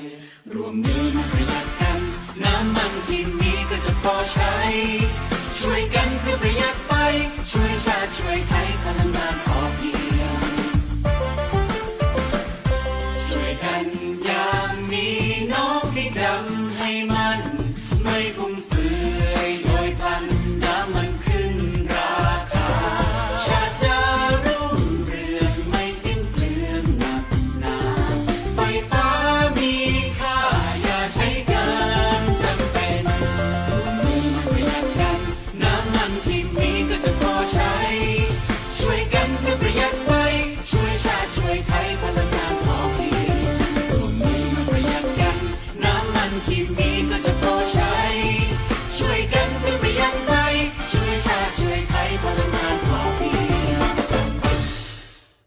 กลับเข้าสู่ในช่วงที่2นี้นะคะ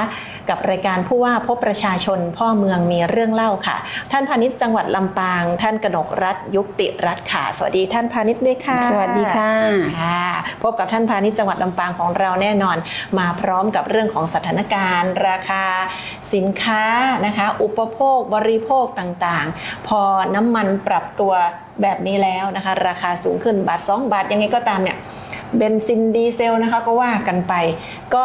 แน่นอนว่ามันจะมีผลพวงมาถึงเรื่องของราคาสินค้าด้วย ค่ะ แต่ปรับขึ้นมากน้อยอย่างไรกันบ้างนะคะ ทางพาณิชย์เนี่ยมีการสำรวจตลาดกันมาตลอดเลยนะคะ เพื่อให้เกิดความเป็นธรรมกับผู้บริโภคเนาะดังนั้นวันนี้เราสรุปสถานการณ์แล้วก็สิ่งที่เราได้ลงพื้นที่ไปตรวจติดตามกันมาสักนิดหนึ่งค่ะ ค่ะ เชิญค่ะ สำหรับราคาสินค้าอุปโภคบริโภคนะคะสินค้าประเภทที่ใช้ในชีวิตประจำวันนะคะก็ยังไม่มีการปรับราคาขึ้นนะคะ แต่จะมีสินค้าอาหารสดซึ่งเป็นการปรับขึ้นตามฤดูกาลไม่ว่าจะเป็นเนื้อหมูนะคะไข่ไก่อย่างนี้ก็จะมีการปรับขึ้นค่ะผักชีต้นหอมซึ่งมันเป็นเหตุที่เข้าสู่ฤดูร้อนนะคะ ค่ะ ในเรื่องของหมูก็จะออกสู่ตลาดน้อยลง แล้วก็ไข่นี่ก็จะเป็นไข่ที่ช่วงหน้าร้อนไข่ก็จะออกไข่น้อยลงนะคะก็จะเป็นเรื่องของดีมาซัพพลายนะคะแล้วก็เรื่องของราคาช่วงฤดูร้อนก็จะเป็นแนวโน้มเป็นเทรนด์นี้อยู่แล้วนะคะ ค่ะ ส่วนสินค้าอื่นๆก็ยังคงตัวค่ะ สินค้าราคาน้ำมันปาล์มนะคะที่เป็นข่าวในตลาดก็ยังบ้านเรายังทรงตัวอยู่นะคะยังอยู่ที่ราคา45 บาทถึง50 บาทนะคะก็เป็นราคาเดิมนะคะยังไม่มีการปรับขึ้นนะคะ ค่ะ สำหรับราคาปุ๋ยนะคะปุ๋ยเคมีบ้านเราตอนนี้สูตรยูเรียก็เป็นที่ต้องการสำหรับที่จะใช้ในเรื่องของการเพาะปลูกนะคะแต่ว่าสถานการณ์ในร้านค้าส่งในจังหวัดเราก็ยังมีสต็อกอยู่นะคะเพียงแต่ว่าสต็อกใหม่เนี่ยทางร้านเขายังไม่สามารถจะสั่งได้เพราะว่าทางผู้บริษัทผู้ส่งออกหรือว่าผู้ค้าส่งรายใหญ่เขายังจำกัดเรื่องของราคายังไม่เคาะราคาลงมานะคะแต่ว่าในบ้านเราสต็อกที่ยังมีอยู่ก็ยังมีพอใช้ค่ะเพราะของเราจะเริ่มใช้ปุ๋ยกันในช่วงเดือนของเดือนกรกฎาคมสิงหานะคะซึ่ง เพาะปลูก ค่ะ เนอะ ใช่ค่ะ ค่ะ ก็ยังช่วงนี้ก็ยังมีอยู่ค่ะยังไม่ขาดแคลนนะคะมีสินค้าพอเพียงในความต้องการค่ะ อ๋อค่ะไม่ขาดตลาด ไม่ขาดค่ะค่ะ ก็บางท่านก็ยังไม่คลายความกังวลเรื่องของการสต็อกสินค้าไว้อีกนะคะ ค่ะ หรือแม้กระทั่งการกักตุนอย่างนี้ค่ะท่าน ใช่ นายก ค่ะ เพราะว่าอีกหน่อยก็เราไม่รู้ว่าสถานการณ์แนวโน้มจะเป็นอย่างไร ค่ะ เผื่อว่าโอ้โหจากนี้ไปไข่ไก่ที่อาจจะเคยฟองละ ค่ะ 4 บาทอย่างนี้เนาะ ค่ะ ปรับขึ้นมาอีกอย่างเงี้ยนะคะ ก็แต่ช่วงนี้ก็คือปริมาณความต้องการในตลาดที่เป็นช่วงโรงเรียนปิดเทอมเนาะ อืม ธรรมดาถ้าเปิดเทอมอยู่ก็จะใช้กันเยอะอยู่ในเรื่องของครัวโรงเรียนนะคะ แต่ในช่วงนี้ก็ยังชะลอตัวอยู่นะคะ ค่ะ สำหรับเรื่องของสินค้าอุปโภคบริโภคตัวนี้ก็กรมการค้าภายในก็มีเรื่องของการมาตรการในเรื่องของการควบคุมราคานะคะ ค่ะ สินค้าที่จำเป็น6ประเภทนะคะก็จะมีกระดาษชำระกระดาษเช็ดหน้านะคะแชมพูผงซักฟอกน้ำยาซักฟอกผลิตภัณฑ์ล้างจาน ค่ะ ผ้าอนามัยและสบู่ก็เป็นการควบคุมในกรณีที่จะมีการปรับขึ้นต้องขออนุญาตก่อนนะคะถึงจะปรับขึ้นได้นะคะ อ๋อค่ะค่ะ แล้วก็สินค้าที่จำเป็นที่เราวางขายตามห้างต่างๆนะคะ ตอนนี้ก็ได้มีการเจรจากับห้างค้าปลีกค้าส่งนะคะขอความร่วมมือในเรื่องของการจำหน่ายสินค้าแบรนด์นะคะหรือว่าสินค้าโลคอลแบรนด์ที่เป็นแบรนด์รองลงมานะคะที่ ค่ะ เขายังแข่งขันในตลาดได้ค่อนข้างจะมีวอลุ่มในตลาดค่อนข้างจำกัดตอนนี้ก็เป็นในเรื่องของการขอความร่วมมือแล้วค่ะว่าขอให้ช่วยปรับลดหรือว่ายังคงตรึงราคาเดิมไว้อยู่นะคะแล้วก็บางส่วนคือเรื่องของข้าวสารเนี่ยบรรจุถุงนะคะก็จะมีแบรนด์ของอคส.ที่จะออกมาในเร็วๆนี้นะคะคาดว่าในช่วงเดือนเมษายนก็จะมีตัวราคาสินค้าแบรนด์ต่างๆของห้างนะคะโลคอลแบรนด์เนี่ยจะช่วยในเรื่องของการเข้ามาช่วยตรึงราคาเพื่อคุ้มครองผู้บริโภคนะคะให้ผู้บริโภคได้รับผลกระทบน้อยที่สุดค่ะ ค่ะ เพราะว่าเวลาทางสำนักงานพาณิชย์จังหวัดลงไปสำรวจเนี่ยเราไม่ได้ดูเฉพาะตลาดสดทั่วไปหรือ ค่ะ แม้กระทั่งในชุมชนเท่านั้น ค่ะ แต่ว่าเราไปดูถึงห้างสรรพสิน ใช่ ค้า ค่ะ รายใหญ่รายเล็ก ใช่ ต่าง ค่ะ ๆด้วยนะคะ ค่ะ ไปดู พวกสิ่งของเครื่องใช้อะค่ะเพราะเราต้องใช้อยู่แล้วนะคะ ค่ะ ค่ะ จะได้นำข้อมูลมาให้พี่น้องประชาชนได้ฟังจากข้อเท็จจริง ค่ะ นะคะจะได้คลายความกังวลใจกันเนาะ ค่ะ ทีนี้นอกจากเรื่องของราคาสินค้าอุปโภคบริโภคสินค้าจำเป็นต่างๆ ที่เราก็มีมาตรการออกมารองรับว่าเราต้องควบคุมสินค้าจำเป็นไม่ใช่ว่าใครที่อยากจะขึ้นราคาเท่าไหร่ก็ได้นะ ใช่ คะ ค่ะ ก็จะต้องมีการเรียกว่าขออนุญาต ขออนุญาตค่ะขออนุญาตก่อนที่จะปรับขึ้นนะคะ ใช่แล้วค่ะ ค่ะ แล้วก็ในด้านของภาคการเกษตรพี่น้อง ค่ะ เกษตรกรก็จะหนัก ค่ะ ใจอีกแล้วอ่ะ ค่ะ นอกจากซื้อน้ำมันหาซื้อน้ำมันเอาแกลลอนมาซื้อน้ำมัน ค่ะ ต่อแถวกัน ค่ะ แล้วอย่างเงี้ยนะคะ ค่ะ อาจจะมีบ้างที่จะประสบปัญหาเหล่านี้ ค่ะ ในช่วงสัปดาห์ที่ผ่านมา ค่ะ แต่ก็มีความกังวลใจไปถึงเรื่องของปุ๋ยอีกอย่างเงี้ยนะคะ ใช่ อ่า ในส่วนของปุ๋ยเนี่ยกำลังประสานทางสหกรณ์นะคะต่างๆ ที่มีความจำเป็นจะต้องใช้ปุ๋ยนะคะเราต้องการทราบปริมาณและความต้องการในสูตรปุ๋ยที่เราต้องการเพื่อเราจะได้ประสานไปทางกรมการค้าภายใน ค่ะ เพื่อให้ลงมาจัดโครงการปุ๋ยตุงเขียวในพื้นที่ค่ะ อันนี้เป็นมาตรการที่เราเตรียมพร้อมเอาไว้นะคะเพื่อ ค่ะ พี่น้องเกษตรกรค่ะ ค่ะ เมื่อปีที่แล้วที่เราไปจัดรู้สึกจะอยู่แถวทางน้ำโจ้ทางแม่ทัพ ค่ะ เนี่ย ใช่ค่ะ ใช่ไหมคะท่าน ค่ะ ก็ได้รับผลตอบรับ ได้รับ ดีเนาะ ค่ะใช่ ค่ะ ตกถูกกว่าราคาตามท้องตลาดกระสอบละ200 กว่าบาท โอ้ นะคะ ค่ะค่ะ ค่ะ เพราะฉะนั้นเดี๋ยวถ้าสมมุติมีโครงการใหม่มาเมื่อไหร่ ค่ะ เดี๋ยวเราติดตามรายละเอียดกัน ถ้าเกิดว่าทางผู้ฟังทางบ้านนะคะที่ ค่ะ เป็นกลุ่มเกษตรกรนะคะและมีความต้องการใช้ในปริมาณที่สูงพอสมควรให้แจ้งมาที่สำนักงานพาณิชย์จังหวัดเราได้เลยนะคะเพื่อเราจะได้เตรียมทำข้อมูลแล้วก็ประสานไปที่กรมการค้าภายในเพื่อขอให้จัดกิจกรรมธงฟ้าธงเขียวอะค่ะเข้ามา ค่ะ ในพื้นที่อาจจะบวกร่วมกับธงฟ้าด้วยนะคะเพื่อว่าให้พี่น้องประชาชนได้รับความอุ่นใจที่เรื่องของการคุ้มครองราคานะคะให้ประชาชนได้รับความเดือดร้อนน้อยที่สุดค่ะ ใช่แล้วค่ะนี่ ค่ะ คือมาตรการที่เราทำกันในระยะเร่งด่วนแบบนี้ ค่ะ นะ ใช่ คะ ค่ะ แล้วก็จะได้เห็นภาพที่เราจะเคยชินกันเป็นประจำกับโครงการจังหวัดลำปางเคลื่อนที่ที่เราจะหมุน ใช่ค่ะ เวียนกันไปในทุกๆอำเภอ ค่ะ เดือนนี้เนี่ยเราไปกันที่ห้างฉัดเนาะ ค่ะ เดือนหน้าเราจะไปที่อำเภอเถิน ค่ะ นะคะ ใช่ค่ะ ก็สอดคล้องกันคือมีลักษณะคล้ายกันกับโครงการที่ตอนนี้ทางพาณิชย์ก็กำลังมีการหารือร่วมกับหน่วยงานพันธมิตรอยู่นะคะ ค่ะใช่ ที่เรียกว่าโครงการไทยช่วย ไทยช่วยไทยค่ะ ช่วย ค่ะ ลดภาระค่าครองชีพ ค่ะ ให้กับประชาชน ค่ะ อันนี้เป็นนโยบายจากทางส่วนกลาง ใช่ เลยใช่ไหม ค่ะ คะท่าน ใช่ค่ะ ค่ะ เราวางแนวทางไว้ยังไงบ้างคะส่วนนี้ ก็เดี๋ยวทางส่วนกลางอยู่ระหว่างการเจรจานะคะว่าทางห้างไหนหรือว่าแบรนด์ไหนที่ก็จะมาเข้าร่วมโครงการกับเรานะคะ ก็คงจะทำกิจกรรมจัดราคาแคมเปญพิเศษ ซึ่งง่ายๆ คือน่าจะผ่านตัวห้างสรรพสินค้าห้างโมเดิร์นเทรดต่างๆนี่แหละค่ะว่าให้จัดกิจกรรมลดแลกอะไรต่างๆนะคะ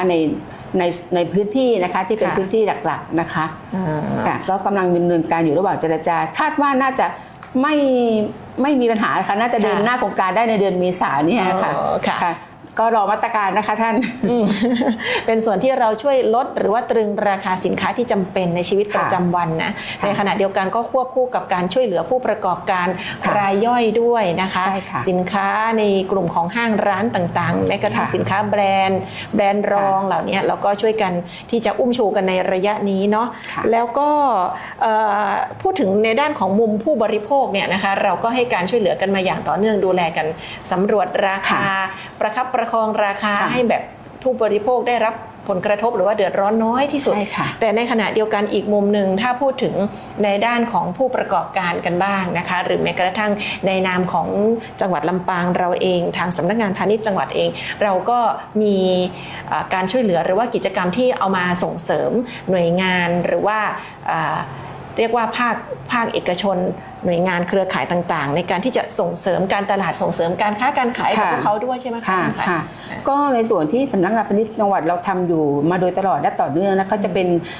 ร้านธงฟ้าหรือร้านธงฟ้าประชารัฐนะที่อยู่ตามแถวตำบลอำเภอหมู่บ้านต่างๆนะคะ ค่ะ ว่า ค่ะ เราก็จะมีการส่งรายการสินค้าที่เป็นราคาโปรราคาพิเศษ ให้กับร้านค้าเพื่อในเรื่องของการสั่งซื้อได้ราคาที่ถูกและย่อมเยาวกว่าร้านค้าทั่วไปในตลาดนะคะก็จะเป็นช่องทางที่เราทำอยู่ตรงนี้นอกนั้นก็ ค่ะ จะมีการสนับสนุนช่องทางการตลาดนะคะในกรณีที่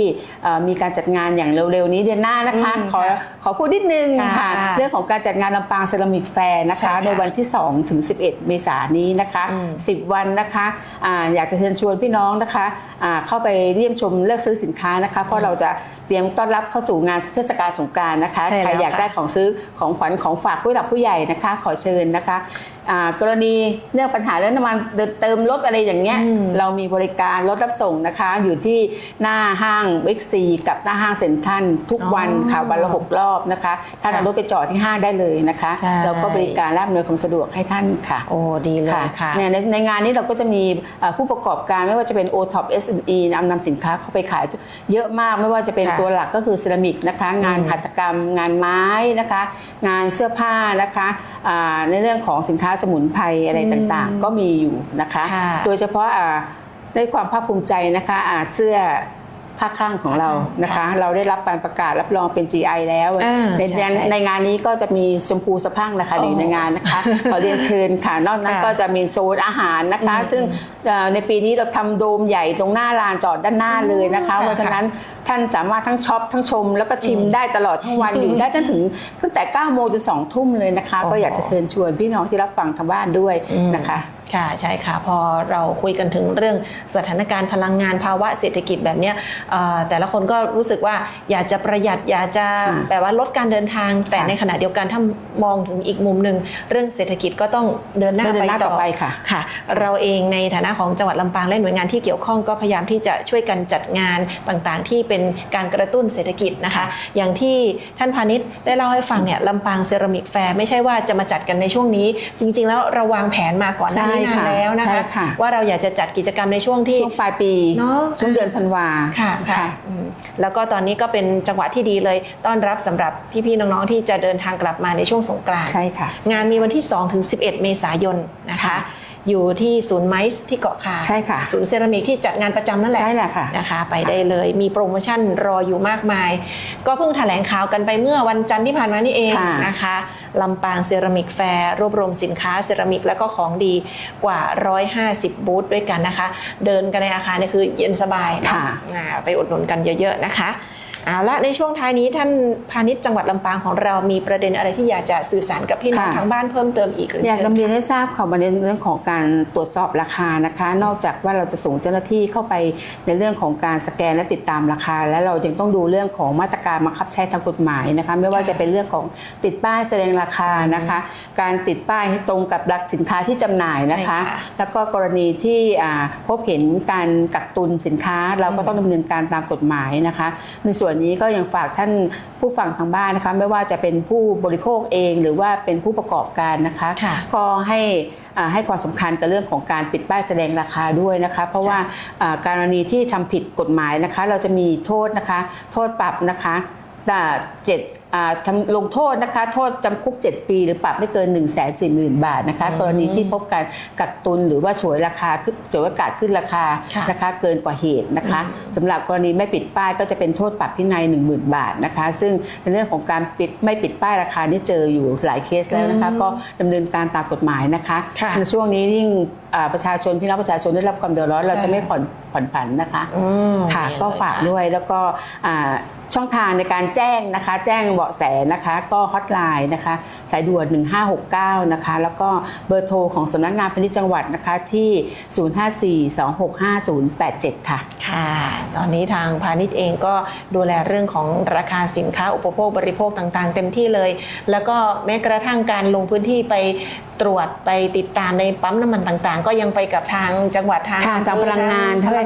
นะคะควบคู่กันไปด้วยตลอดเลย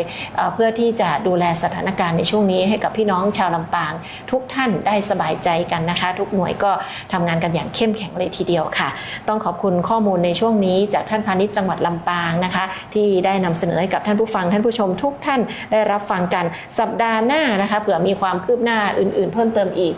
ก็อาจจะได้มีโอกาสเล่าให้กันได้ฟังกันแบบนี้ด้วยความยินดีค่ะวันนี้ขอบพระคุณท่านกนกรัตน์ยุติรัตน์พาณิชย์จังหวัดลำปางค่ะขอบพระคุณค่ะท่านขาค่ะช่วงนี้เราพักกันครู่นึงค่ะเดี๋ยวปิดท้ายกันที่เจ้าหน้าที่จากทางสำนักงานวัฒนธรรมจังหวัดลำปางมาต่อเลยค่ะเตรียมตัวให้พร้อมความยิ่งใหญ่กลับมาอีกครั้งกับงานลำปางเซรามิกแฟร์ครั้งที่38ต้อนรับเทศกาลสงกรานต์พบกับสินค้าเซรามิกคุณภาพส่งออกและของดีเมืองลำปางกว่า150บูธเพื่อเป็นของขวัญของฝากของที่ระลึกให้คนที่คุณรักพร้อมร่วมสนุกกับเวิร์กช็อปปั้นและเพ้นท์ด้วยตัวเองชมความบันเทิงจัดเต็มทุกวันกับศิลปินชื่อดังอาทิไม้เมืองเต๋าภูสินทร์อ้อมรัตนังตู่ดารณีและอีกมากมายพร้อมส่งแรงใจเชียร์การประกวด cover dance เต้นบาสโลปการประกวดวงดนตรีห้ามพลาดช็อปสนุกพร้อมลุ้นทองและเครื่องใช้ไฟฟ้าอีกเพียบทุกวันพิเศษวันสุดท้ายลุ้นรับทองคำมูลค่า 100,000 บาทห้ามพลาด 2-11 เมษายนนี้ณศูนย์ประชุมและแสดงสินค้าอุตสาหกรรมภาคเหนืออำเภอเกาะข่าจังหวัดลำปางตั้งแต่ 9 นาฬิกาถึง 2 ทุ่มมาเที่ยวกันเยอะๆนะครับ มาถึงช่วงสุดท้ายนะคะกับรายการผู้ว่าพบประชาชนพ่อเมืองมีเรื่องเล่าค่ะ วันนี้เราอยู่กับทางด้านของท่านผู้อำนวยการกลุ่มกิจการพิเศษสำนักงานวัฒนธรรมจังหวัดลำปางนะคะต้อนรับท่านรัตนาสันตกิจค่ะสวัสดีผอ.ค่ะ สวัสดีค่ะ เมษายนที่กำลังจะถึงนี้เรามีงานสำคัญเกิดขึ้นหลายกิจกรรมเลยนะคะ ค่ะ วันนี้ท่านผอ.มาเล่าให้ฟังสักนิดนึงเผื่อว่าจะเป็นการเตรียมความพร้อมให้กับพี่น้องทางบ้านได้วางแผนสำหรับการเดินทางด้วยนะคะเชิญค่ะ ขอบคุณ เชิญ ค่ะ ค่ะสำหรับกิจกรรมสำคัญนะคะที่ทางสำนักงานวัฒนธรรมจะจัดในช่วงเดือนเมษาคือในช่วงเดือนเมษาเนี่ยค่ะวันที่2เมษายนนะคะของทุกปีก็จะมีความสำคัญคือเป็นวันคล้ายวันพระราชสมภพนะคะของสมเด็จพระกนิษฐาธิราชเจ้ากรมสมเด็จพระเทพรัตนราชสุดานะคะสยามบรมราชกุมารีนะคะ ค่ะ และเป็นวันอนุรักษ์มรดกไทยด้วยนะคะ ใช่ใช่ค่ะ2เมษายนวันอนุรักษ์มรดกไทย ใช่ค่ะเพราะฉะนั้นก็จะมี2กิจกรรมนะคะที่พิเศษนะคะก็คือมีพิธีเจริญพระพุทธมนต์นะคะและทำบุญตักบาตรซึ่งจะจัดในช่วงเช้านะคะที่วัดพระแก้วดอนเต้าสุชาดารามค่ะ ค่ะตรงนี้ก็อยากจะขอเชิญชวนนะคะพี่น้องชาวลำปางนะคะมาร่วมแสดงความจงรักภักดีนะคะมาร่วมพิธีเจริญพระพุทธมนต์และพิธีตักบาตรนะคะเฉลิมพระเกียรติค่ะ และก็อีกกิจกรรมหนึ่งนะคะก็คือกิจกรรมที่เป็นจัดเนื่องในวันอนุรักษ์มรดกไทยนะคะก็คือกิจกรรมร่วมรณรงค์ดูแลรักษามรดกศิลปวัฒนธรรมนะคะอันเนี้ยจัดในวันที่3เมษายนค่ะจัดที่วัดไหลหินหลวงนะคะวัดไหลหินค่ะเป็นลักษณะกิจกรรมยังไงบ้างคะลักษณะกิจกรรมก็คือเป็นการทำความสะอาดนะคะบริเวณโดยรอบวัดนะคะแล้วก็ดูแลรักษาโบราณสถานโดยที่เราได้เครือข่ายก็คือเครือข่ายอาสาสมัครดูแลรักษามรดกศิลปวัฒนธรรมค่ะค่ะแล้วก็เป็นในผู้ที่ร่วมสนับสนุนนะคะก็คือเทศบาลตำบลไหลหินค่ะจะเป็นลักษณะแบบนี้เนาะค่ะก็ขอเชิญชวนชาวอำเภอเกาะคานะคะมาร่วมได้ค่ะพี่น้องทางละแวกใกล้เคียงกับวัดไหลหินหลวงนะคะไปร่วมกิจกรรมกันได้ปีนี้เรามีในลักษณะของการจัดประกวดหรืออะไรอย่างนี้ไหมคะกับน้องๆนักเรียนจัดประกวดกับน้องๆนักเรียนอันนี้จะไปอยู่ในงานสลุงหลวงแล้วก็ในงานเลยมีงานก่อนหน้างานสลุงหลวงก็จะมีงานของ1อำเภอ1ร้านสร้างสรรค์ค่ะค่ะเพราะว่าพอพูดถึงกิจกรรมในช่วงปิดเทอมนะคะเด็กๆก็อยากจะมีเวทีในการที่ได้แสดงความสามารถเพราะว่าปกติแล้วเนี่ยพอพูดถึงวันอนุรักษ์มรดกไทยก็จะแบบกิจกรรมทางด้านของภาษาไทยหรือว่าด้านความสามารถศิลปวัฒนธรรมอย่างนี้เนาะแต่ตอนนี้เรามารวบยอดกับ1อำเภอ1ร้านสร้างสรรค์ด้วยเลยนะคะก็น่าจะเป็นพื้นที่ที่เปิดให้กับทุกรุ่นทุกวัยได้มาร่วมกันใช่ไหมคะผอ.ค่ะคือในกิจกรรม1อำเภอ1ร้านสร้างสรรค์อันซีนไทยๆนะคะซึ่งเป็นอันนี้เป็นงานตามนโยบายของกระทรวงวัฒนธรรมเลยที่จะเปิดพื้นที่ให้กับเยาวชนนะคะเครือข่ายทางวัฒนธรรมทั้งศิลปินพื้นบ้านนะคะภูมิปัญญาท้องถิ่นหรือเครือข่ายชุมชนคุณธรรมได้มามีพื้นที่สำหรับแสดงผลงานแล้วก็สร้างสรรค์ผลิตภัณฑ์หรือบริการทางวัฒนธรรมที่จะมาให้เกิดการสร้างรายได้ค่ะทีนี้ในปีก่อนๆเนี่ยเราก็เปิดพื้นที่ไปในอำเภอเมืองนะคะแล้วก็อำเภอเกาะคาแต่สำหรับปีนี้ค่ะเราจะเปิดพื้นที่ที่อำเภองาวกับอำเภอวังเหนือไปสายโน้นบ้างเนาะค่ะเป็นยังไงบ้างคะลักษณะกิจกรรมลักษณะกิจกรรมนะคะที่จัดนะคะสำหรับอำเภองาวนะคะก็จะตั้งชื่อไว้ว่ากิจกรรม1อำเภอ1ลานสร้างสรรค์อันซีนไทยๆกิจกรรมลานวัฒนธรรมสร้างสรรค์วิถีชีวิตคนเมืองงาวค่ะกิจกรรมนะคะจะจัด2ครั้งนะคะจัดที่ลานอเนกประสงค์ศาลาสัญลักษณ์เฉลิมพระเกียรตินะคะวันที่3เมษายนนะคะครั้งแรกเนี่ยจะเป็นวันที่3ตรงกับวันศุกร์นะคะวันที่3เมษายนก็จะเป็นพิธีเปิดแล้วก็มีการแสดงต่างๆนะคะให้รับชมทั้งการแสดงของชาติพันธุ์ด้วยนะคะแล้วก็จะมีการประกวดนะคะประกวดร้องเพลงลูกทุ่งนี่มาละร้องเพลงต้องมาละค่ะเดี๋ยวก่อนนะคะมีอะไรประกวดเต้นบาสโลปก่อนเต้นบาสโลปก่อนแล้วในครั้งที่2 วันที่ 10 เมษาวันที่ 10 เมษานะคะก็จะเป็นการประกวดเพลงลูกทุ่งนะคะอันนี้คือที่อำเภองาวมี2วันก็ขอเชิญพี่น้องอำเภองาวนะคะมาร่วมเลยนะคะงานนี้ก็คือเป็นการเปิดโอกาสให้กับทั้งเยาวชนแล้วก็เครือข่ายที่สนใจค่ะค่ะจากทางงาวแล้วไปต่อวังเหนือที่อำเภอวังเหนือก็ไม่ยอมนะคะจัดยิ่งใหญ่เหมือนกันอำเภอวังเหนือก็จะเป็นชื่อกิจกรรม1อำเภอ1ลานสร้างสรรค์อันซีนไทยอำเภอวังเหนือนะคะจัดติดต่อกัน3-5 เมษาตั้งแต่วันที่3-5 เมษาโดยจัดณกาดลานรมชมวังลานภูมิทัศน์ริมน้ำวังนะคะกิจกรรมก็จะมีไฮไลท์ทุกวันนะคะวันที่3 เมษาเนี่ยจะเป็นประกวดร้องเพลงลูกทุ่งลำวงย้อนยุคนะคะวันที่4เนี่ยจะเป็นกิจกรรมพิธีเปิดแล้วก็มีการประกวดนาฏศิลป์พื้นบ้านสร้างสรรค์อันนี้เนี่ยกิจกรรมแต่ละกิจกรรมนี่จะเกิดจากแนวคิดของคนในพื้นที่เลยของอำเภองาวเขาคิดกันขึ้นมานะคะว่าเขาอยากจะทำกิจกรรมลักษณะแบบนี้ใช่แล้วก็ในวันที่5นะคะเมษาก็จะเป็นการแข่งขันมวยไทยนี่โอ้โหนะคะมีทุกรูปแบบเลยสวยงามก็มีแบบเข้มแข็งหน่อยนะคะศิลปะการต่อสู้ก็มีนี่นะคะนี่คือ1อำเภอ1ลานสร้างสรรค์แล้วก็จะมีในทุกวันเนี่ยเขาก็จะต้องมีส่งเสริมให้เกิดรายได้ก็คือเขาจะมีถนนสายวัฒนธรรมนะคะให้เดินชิมช็อปค่ะก็เรียกว่าพาครอบครัวไปได้เลยเนาะแต่ละอำเภอก็จัดกัน2 วัน 3 วันอย่างเงี้ยนะคะก็หมุนเวียนไปเดี๋ยวอำเภออื่นๆรอฟังนะคะเราจะจัดกันอีกเมื่อไหร่แต่ว่ารอบนี้ขอไปที่งาวกับวังเหนือก่อนค่ะ1อำเภอ1ลานสร้างสรรค์อันซีนไทยนะคะ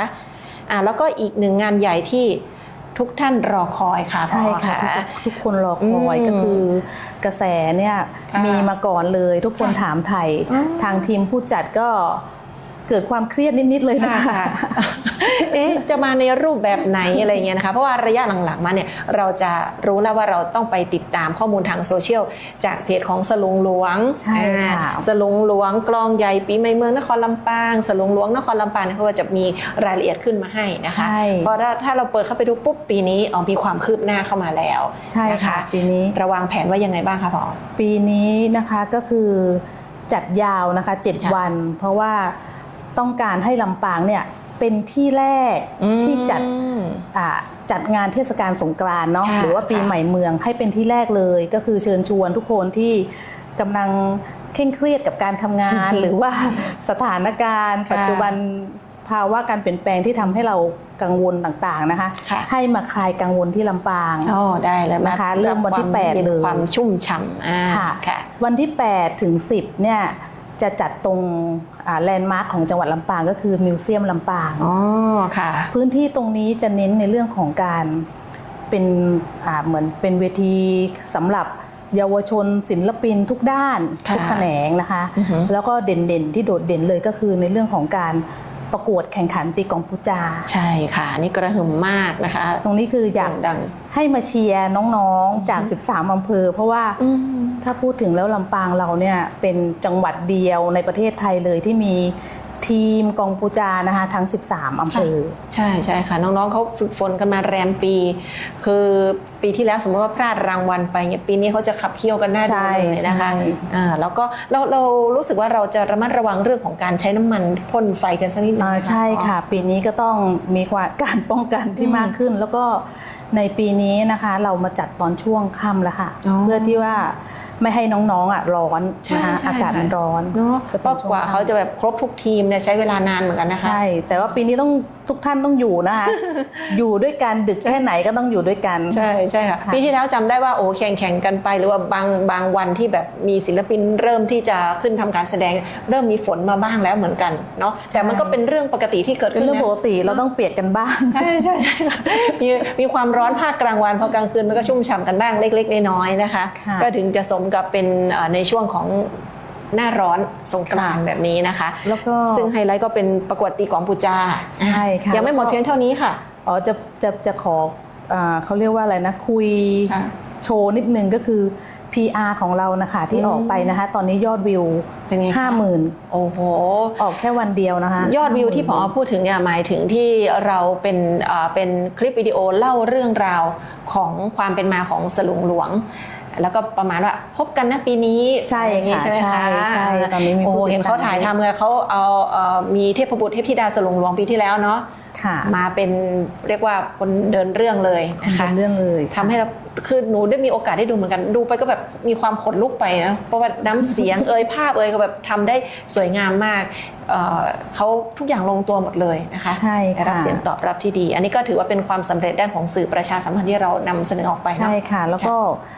วันสำคัญอีกวันหนึ่งก็คือวันที่ 9 นะคะ จะเป็นพิธีเปิดงานค่ะ อ๋อค่ะ คือวันที่8เนี่ยเราประกวดตีกลองปูจาก่อน ค่ะ นะคะ แล้วก็วันที่9เปิดงาน เป็นที่พิธีเปิดงาน อันนี้ ค่ะ ก็คือการแสดงแสงสีเสียง อ๋อ มากมายนะคะ แล้วก็ในบริเวณงานก็มีกิจกรรมมากมาย แต่ว่าตรงเนี้ยก็คงต้องรอตอนเย็นนะคะ คือทางท่านผู้ว่าราชการจังหวัดลำปางและหน่วยงานที่เกี่ยวข้องนะคะทางเทศบาลนครลำปางนะคะ ทางเครือข่ายสภาวัฒนธรรมจังหวัด ค่ะ สมาคมกองปูจาและศิลปะการแสดงพื้นบ้านนครลำปาง แล้วก็ทางภาคเอกชนนะคะ ตรงนี้เขาก็จะมีการแถลงข่าวในช่วงเย็นวันนี้ อ๋อใช่ค่ะใช่ค่ะค่ำวันนี้ประมาณสัก5 โมงเย็นเนาะ 5 โมงเย็น 5 โมงเย็น ที่มิวเซียมลำปางนะคะ ค่ะ ตรงลานมิวเซียมลำปาง เผื่อใครที่สนใจก็ไปติดตามบรรยากาศในการแถลงข่าวได้ท่านก็จะเหมือนได้ฟังข้อมูลรายละเอียดจากหน่วยงานต่างๆ ได้เจาะลึกมากยิ่งขึ้น ใช่ค่ะ นแต่ว่าช่วงนี้เดี๋ยวเราเล่าให้ฟังคร่าวๆก่อนว่าในแต่ละวันของงานสลุงหลวงเนี่ยเรามีกิจกรรมอะไรเกิดขึ้นบ้าง เมื่อสักครู่นี้เราพูดค้างกันไว้ถึงวันที่ 9 เมษายนค่ะ ไปต่อเลยนะคะ10 เมษายนค่ะผอคะ วันที่ 10 นะคะเราจะมีการแสดงมหกรรมกองปูจาล้านนาไทยเทิดไทยองค์ราชัน อ๋อค่ะ อันนี้เป็นการแสดงจากทีมที่ได้แชมป์หรือเปล่าคะ เป็นชุดการแสดงที่สร้างสรรค์ขึ้นมา สร้างสรรค์ขึ้นมาต่างหาก ถ้าจะเป็นยังไงจะอลังการแค่ไหนก็ต้องไปชมนะคะ ค่ะ แล้วก็มีการประกวดหม้อสังขารค่ะ ค่ะหม้อสังขารเนี่ยเผื่อคนรุ่นใหม่อาจจะไม่รู้จัก ใช่ ค่ะ อย่างอันนี้ก็ฟังท่าน ดร. อนุกูลศิริพันธ์นะคะ ค่ะ พูดให้ฟังเล่าให้ฟังเราก็ได้ความรู้ก็คือเป็นหม้อดอกนี่แหละค่ะปกติเวลาเราสักการะบูชานะคะ สิ่งศักดิ์สิทธิ์เราก็ใช้ใจกันดอกไม้หรือว่าหม้อดอกใช่ไหมคะแล้วก็ประดับตกแต่งดอกไม้ แต่ว่าหม้อสังขารเนี่ยก็คือเป็นหม้อที่เราประดับในช่วงสงกรานต์เพื่อที่ว่าจะรับสิ่งมงคล ทีนี้เขาก็จะมีเกณฑ์นะคะว่าจะต้องประดับตกแต่งยังไงอันนี้ค่ะเราก็เลยให้มีการประกวด ค่ะ หม้อสังขารขึ้นมานะคะ ที่แน่ๆก็น่าจะมีตุงเสียบเข้าไปด้วยเนาะ ใช่ ประดับเข้า มี ไป ราย ด้วย ละเอียดเยอะอยู่นะคะ ใช่ แต่ว่า ค่ะ ตอนเนี้ยถ้าสนใจกิจกรรมอะไรนะคะอยากให้เข้าไปดูในเพจสลุงหลวงนครลำปาง ได้เลยค่ะ นี่คือ 10 เมษายนก็ย้ำว่า8 ถึง 10 เมษายนเนี่ยสถานที่จัดกิจกรรมที่ผอเล่าให้ฟังเนี่ยจะอยู่ที่มิวเซียมลำปาง ใช่ นะ ค่ะ คะ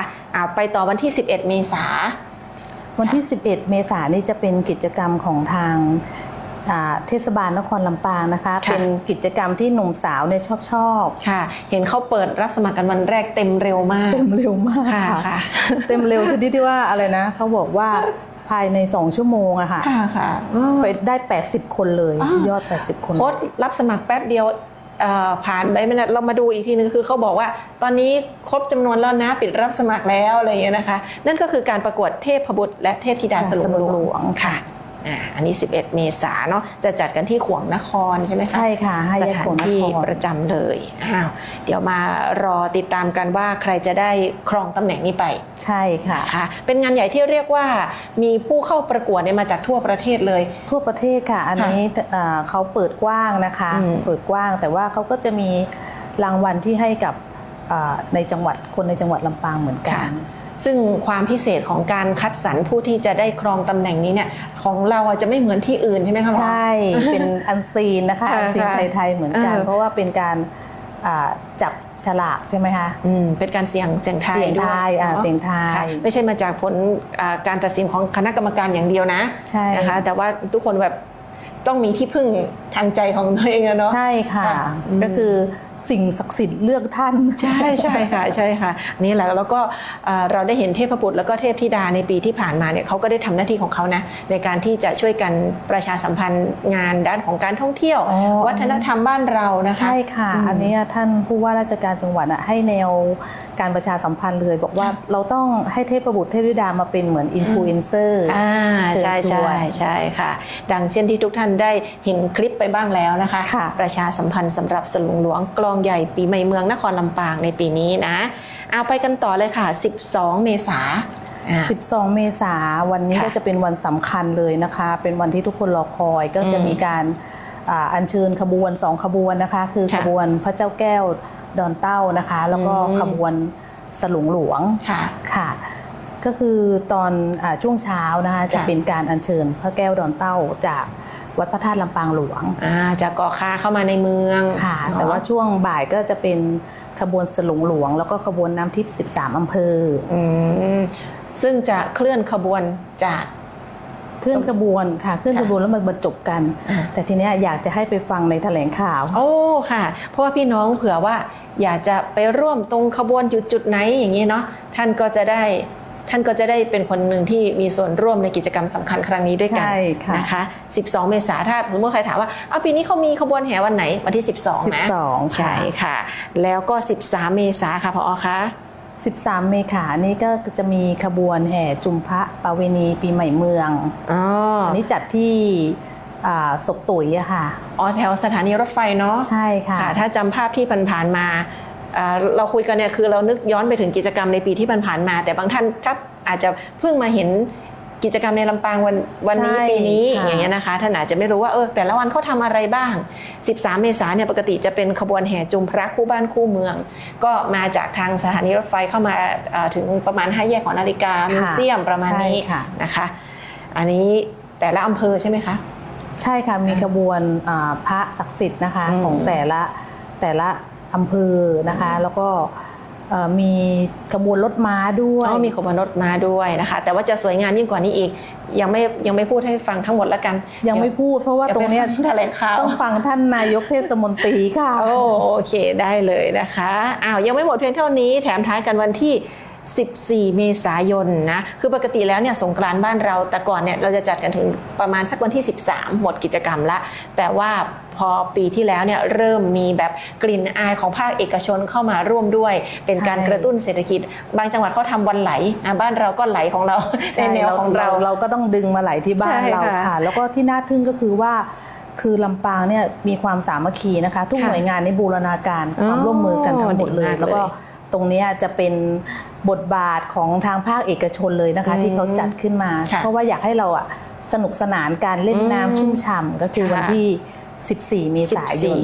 ค่ะก็น่าจะเป็นถนนสายเดิมก็คือแถวศพตุ๋ยศพตุ๋ยนะครั้งที่2แล้วนะคะแต่ว่าเขาไม่ได้มีเฉพาะการเปิดให้เล่นน้ำนะจะเป็นตรงถนนสุเรนนะคะเขามีกิจกรรมเข้ามาเสริมเยอะเลยแต่จะเป็นอะไรเดี๋ยวให้ทางภาคเอกชนเนี่ยก็คงจะได้มีโอกาสพูดคุยกันทั้งการแถลงข่าวที่จะเกิดขึ้นในช่วงค่ำวันนี้แล้วก็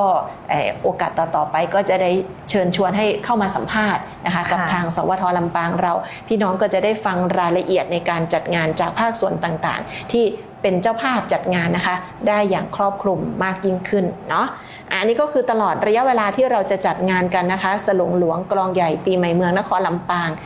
8-14 เมษายนบอกลูกบอกหลานแบบกาปฏิทินไว้ได้เลยว่างานปีนี้เราจัดยาวเลยเหมือนกัน 8-14 ใช่ 8-14 แล้วก็มีการประกวดแข่งขันก็คือเชิญทุกท่านนะคะที่มีฝีมือนี้มาชิงรางวัลนะคะทั้ง 8-14 นะคะก็กิจกรรมมากมายค่ะที่สำคัญก็คือร่วมกันแต่งกายด้วยชุดผ้าไทยผ้าพื้นเมืองเราเนาะผ้าฝ้ายสบายๆผ้าย้อมสีคลั่งของเรานะคะได้กระตุ้นเศรษฐกิจไปในตัวด้วยค่ะแล้วนี่คือประมาณ3กิจกรรมหลักๆที่ทางด้านของสำนักงานวัฒนธรรมจังหวัดลำปางมาเล่าให้กับทุกท่านได้ฟังกันนะคะพอมีอะไรที่อยากจะเพิ่มเติมในช่วงท้ายนี้อีกไหมคะสื่อสารกับในช่วงท้ายนะคะก็คือยังคงเน้นย้ำว่าขอให้ติดตามในเพจนะคะ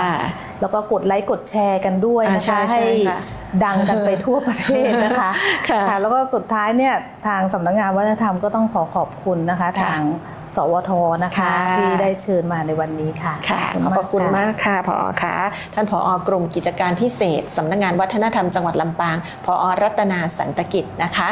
เราจะกลับมาพบกันใหม่ค่ะกับรายการผู้ว่าพบประชาชนพ่อเมืองมีเรื่องเล่านะคะ สัปดาห์หน้า 8 นาฬิกาทุกวันศุกร์แบบนี้ สวทลำปาง FM 97 MHz ภายใต้โครงการประชาสัมพันธ์การบริหารราชการแบบบูรณาการจังหวัดลำปางในปี 2569 ค่ะ ขอบคุณไปยังสำนักงานประชาสัมพันธ์จังหวัดลำปางผู้รับผิดชอบโครงการด้วยนะคะสำหรับรายการของเราวันนี้อำนวยการผลิตโดยท่านผู้อำนวยการอัญชันสรลำค่ะผู้อำนวยการสวทลำปางดิฉันกาญจนาฟูปิงนะคะลาไปพร้อมกับผู้ร่วมรายการของเราและพบกันใหม่ในสัปดาห์หน้าสำหรับวันนี้เราทั้งสองคนลาไปก่อนสวัสดีค่ะ สวัสดีค่ะ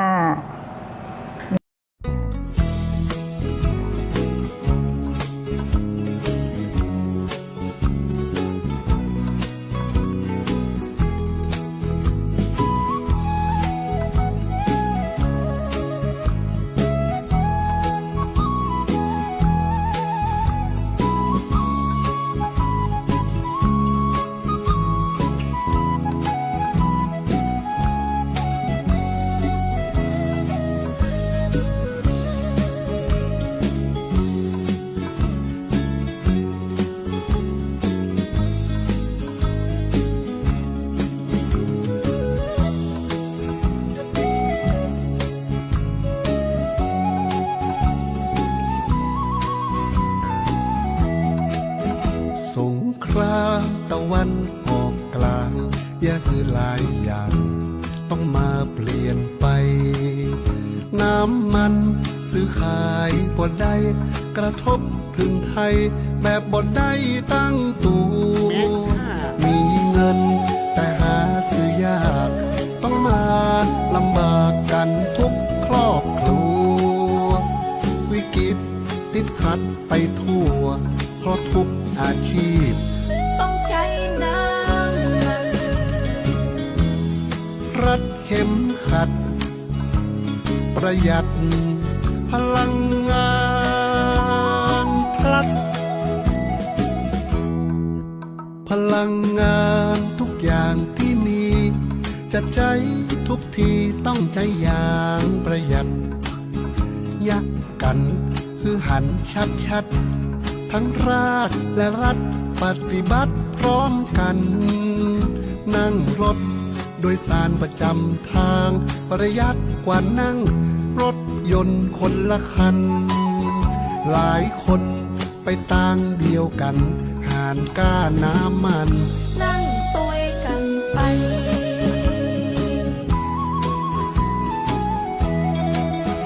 ไปที่ไหนถ้ามัน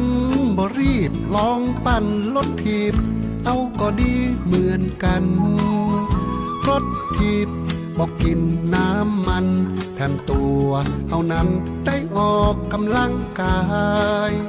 ไปไกลขี่มอเตอร์ไซค์อยู่บ้านเปิดหน้าต่างไว้คือลมเย็นเข้าได้ โดยบอกต้องใจเอง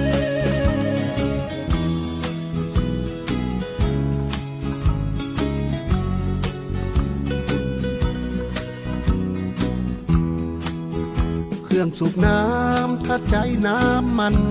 เปลี่ยนมาช่วยกันใจกังหันลมยะการแบบ work from home เขาก็นิยมว่าประหยัดได้แน่ พลังงานสำคัญต่อชีวิต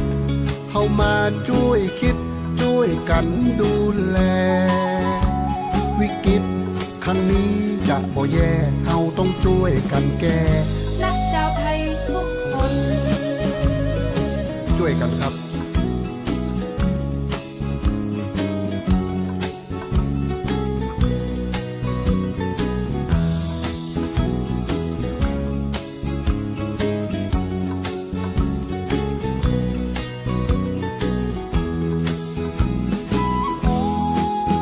ไปที่ไหนถ้ามันบ่รีบลองปั่นรถถีบเอาก็ดีเหมือนกันรถถีบบอกกินน้ำมันแถมตัวเท่านั้นได้ออกกำลังกาย ไปไกล ขี่มอเตอร์ไซค์อยู่บ้านเปิดหน้าต่างไว้ตื้อลมเย็นเข้าได้ โดยบ่ต้องใจเอง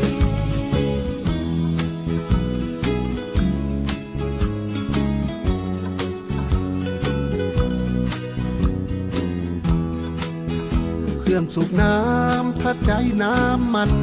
เปลี่ยนมาช่วยกันใจกังหันลมยะการแบบเวิร์กฟอร์มโฮมเขาก็นิยมว่าประหยัดได้แน่ พลังงานสำคัญต่อชีวิตเข้ามาช่วยคิดช่วยกันดูแล วิกฤตครั้งนี้จะบ่แย่เฮาต้องช่วยกันแก้ นักเจ้าไทยทุกคน รัดเข็มขัด